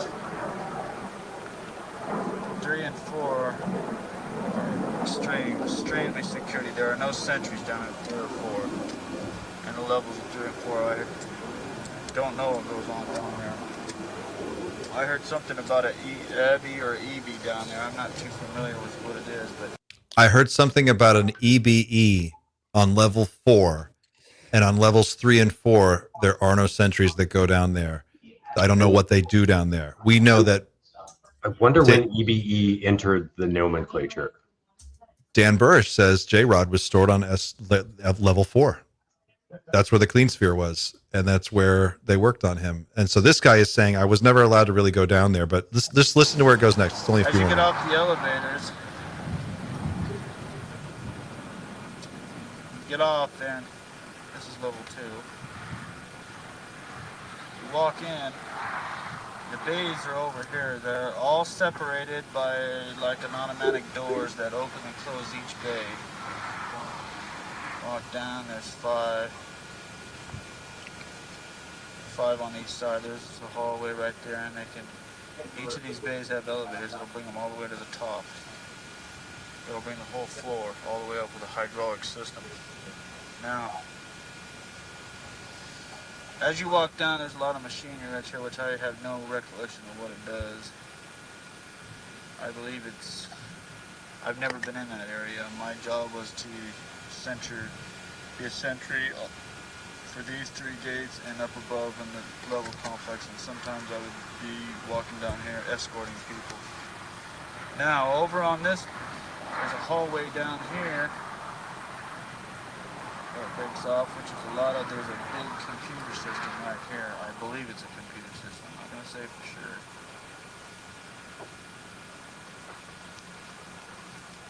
Right here is a level of 7 tubes. 7 tubes.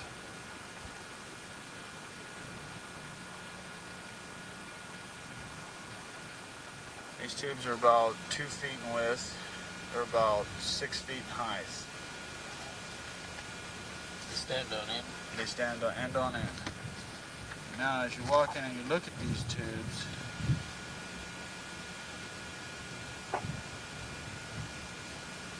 I'm just gonna go push a 1. They're all exactly the same. The creatures inside are completely identical. There's absolutely no way that I can see of identifying each and every one of them individually. Now there's an aluminum part right here. I don't know if it's covering genitals of them or not, but the rest is filled with the solution. There's a couple of tanks right here. I don't know if they're oxygen. I don't know what they hold. There's no identifying marks on them whatsoever. There's absolutely no air in the tanks. It's all solution. And the grays are just in here, right here. They're suspended. That's not his footage that we were just showing, though, is it? That's. I mean, I'm sure that's from like a Phil Schneider thing from Dulce. I don't know. This feels a lot like the Dulce lore, doesn't it? Yeah, yeah. Like a ton. Polished, but it looks like a black, polished, anodized iron. Do we know when this footage came out, like this Connor Orion interview? Because depending on the time frame, he absolutely could have pulled almost all of this from lore. You think so? You asked when EBE was first mentioned. I think there's FOIA memos that have come out from like the possibly the 40s, but definitely the 50s and 60s where EBE was mentioned. So it was around. Yeah, and EBE also came out in the Aquarius documents, that MJ12 drop. Mm-hmm. So, and that was 82 or 84, I think. And if I'm not mistaken, okay, something like that. Yeah, somewhere around that time. And then, yeah, okay. So Derek Hesse gave the video interviews to Wendell Stevens with associate Jem Cox in 1991. So this is after all of that. He absolutely could pull all this from lore. You could. Yeah. Or it could not be from lore. I don't know. Like, it's just, it's hard to say, because a lot of the terms, a lot of the information he's trying to throw out there was definitely in the sphere if you knew where to look for it at the time. So, and if you're trying to craft a narrative, you would want to include corroborating details from other narratives, I would think. It just seems like, the thing I always go to, I don't disagree with what you're saying. You make an excellent point, but my sense is always like, yeah, but this is a guy talking to a VHS camcorder out in the desert, in the sand, sketching on a piece of paper, in 1991 or 2. There's no internet. There's no distribution mechanism. At best, a few dozen people might see this tape ever, so there's definitely no mechanism for someone at that level to be making money, or, the only thing you could be accomplishing by that is just spreading weird misinformation or disinformation within the community. I could see that, but I mean, that's valid too. That's valid too. I was going to say that's a completely valid thing to do, especially somebody that might have actually been employed out there might be told, hey, you need to go do this disinfo. Yeah. Yeah. Was when did the Phil Schneider stuff come out? Was that 94 when he started talking? Anyone know? Pavel Zander? Sure. No? Okay. No, I'm not sure. Because it does sound so much like the Dulce stuff. We should pick a week and do a full episode on just Phil Schneider. That would be a whole thing, right there. The Phil Schneider He went lore. public in May of 1995. 95? Yeah. Thank you. Mm-hmm. Interesting. All right, guys. I feel like we should go ahead and wrap it up there. It's been 3 hours. I think that's enough. Congrats, for everybody. Rob, on your new job. We are so proud of you and happy for you. And I think we're all very lucky to have you doing what you're doing. Welcome to the beat, bro. Thanks, guys. To the beat. Make us proud. Yeah. You're going to be awesome, man. This is great. Shout out to Rob Jones, ladies and gentlemen. Rob Jones, our own Rob Jones, on the inside at News Nation, covering this beat. This is fucking huge. really cool. Is this your first interview as a paid ufologist? Yeah. No. Yeah. Nice. I'm so sorry. No, I did another interview that is not out yet. Fine. So This it is your first one first out. interview. Yeah. Well, We no, beat I mean, them. this is my first interview while doing the job. After I had gotten the job, but before I got up here, I did another interview that I had to fly to Austin for. So. Oh, right. Oh. Gotcha. All right, guys. Anything else you want to share before we go?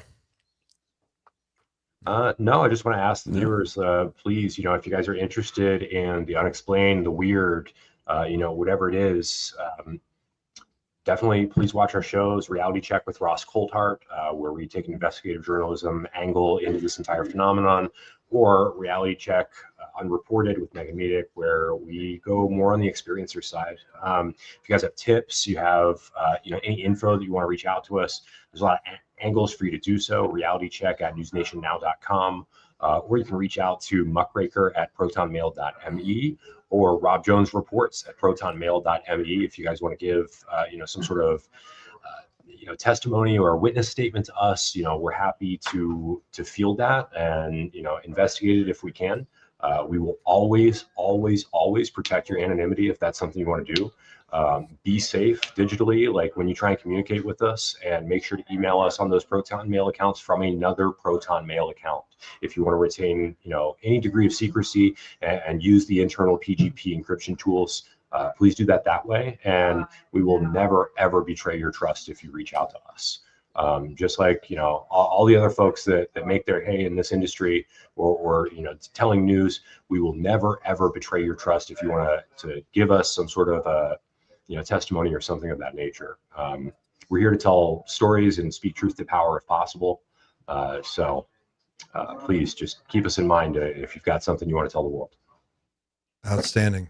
Rob Jones, ladies and gentlemen, thank you so much. This has been awesome. And just a reminder to everybody at home, if you want to support the Night Shift, if you want to keep us on the air and doing this every week, go to teamnightshift.com. Check out some of our cool merch. You can sign up for our mailing list, or you can pick up Night Shift the coffee. It's real. It's very real. It's very delicious. It's brewed. It's roasted and shipped to you within 48 hours of your order. It's the best coffee in the world, and it's what I drink on the show. And every bag you buy helps us out. So thank you so much for watching, everybody. We'll see you again next week. Take care of yourselves and each other, and keep looking up.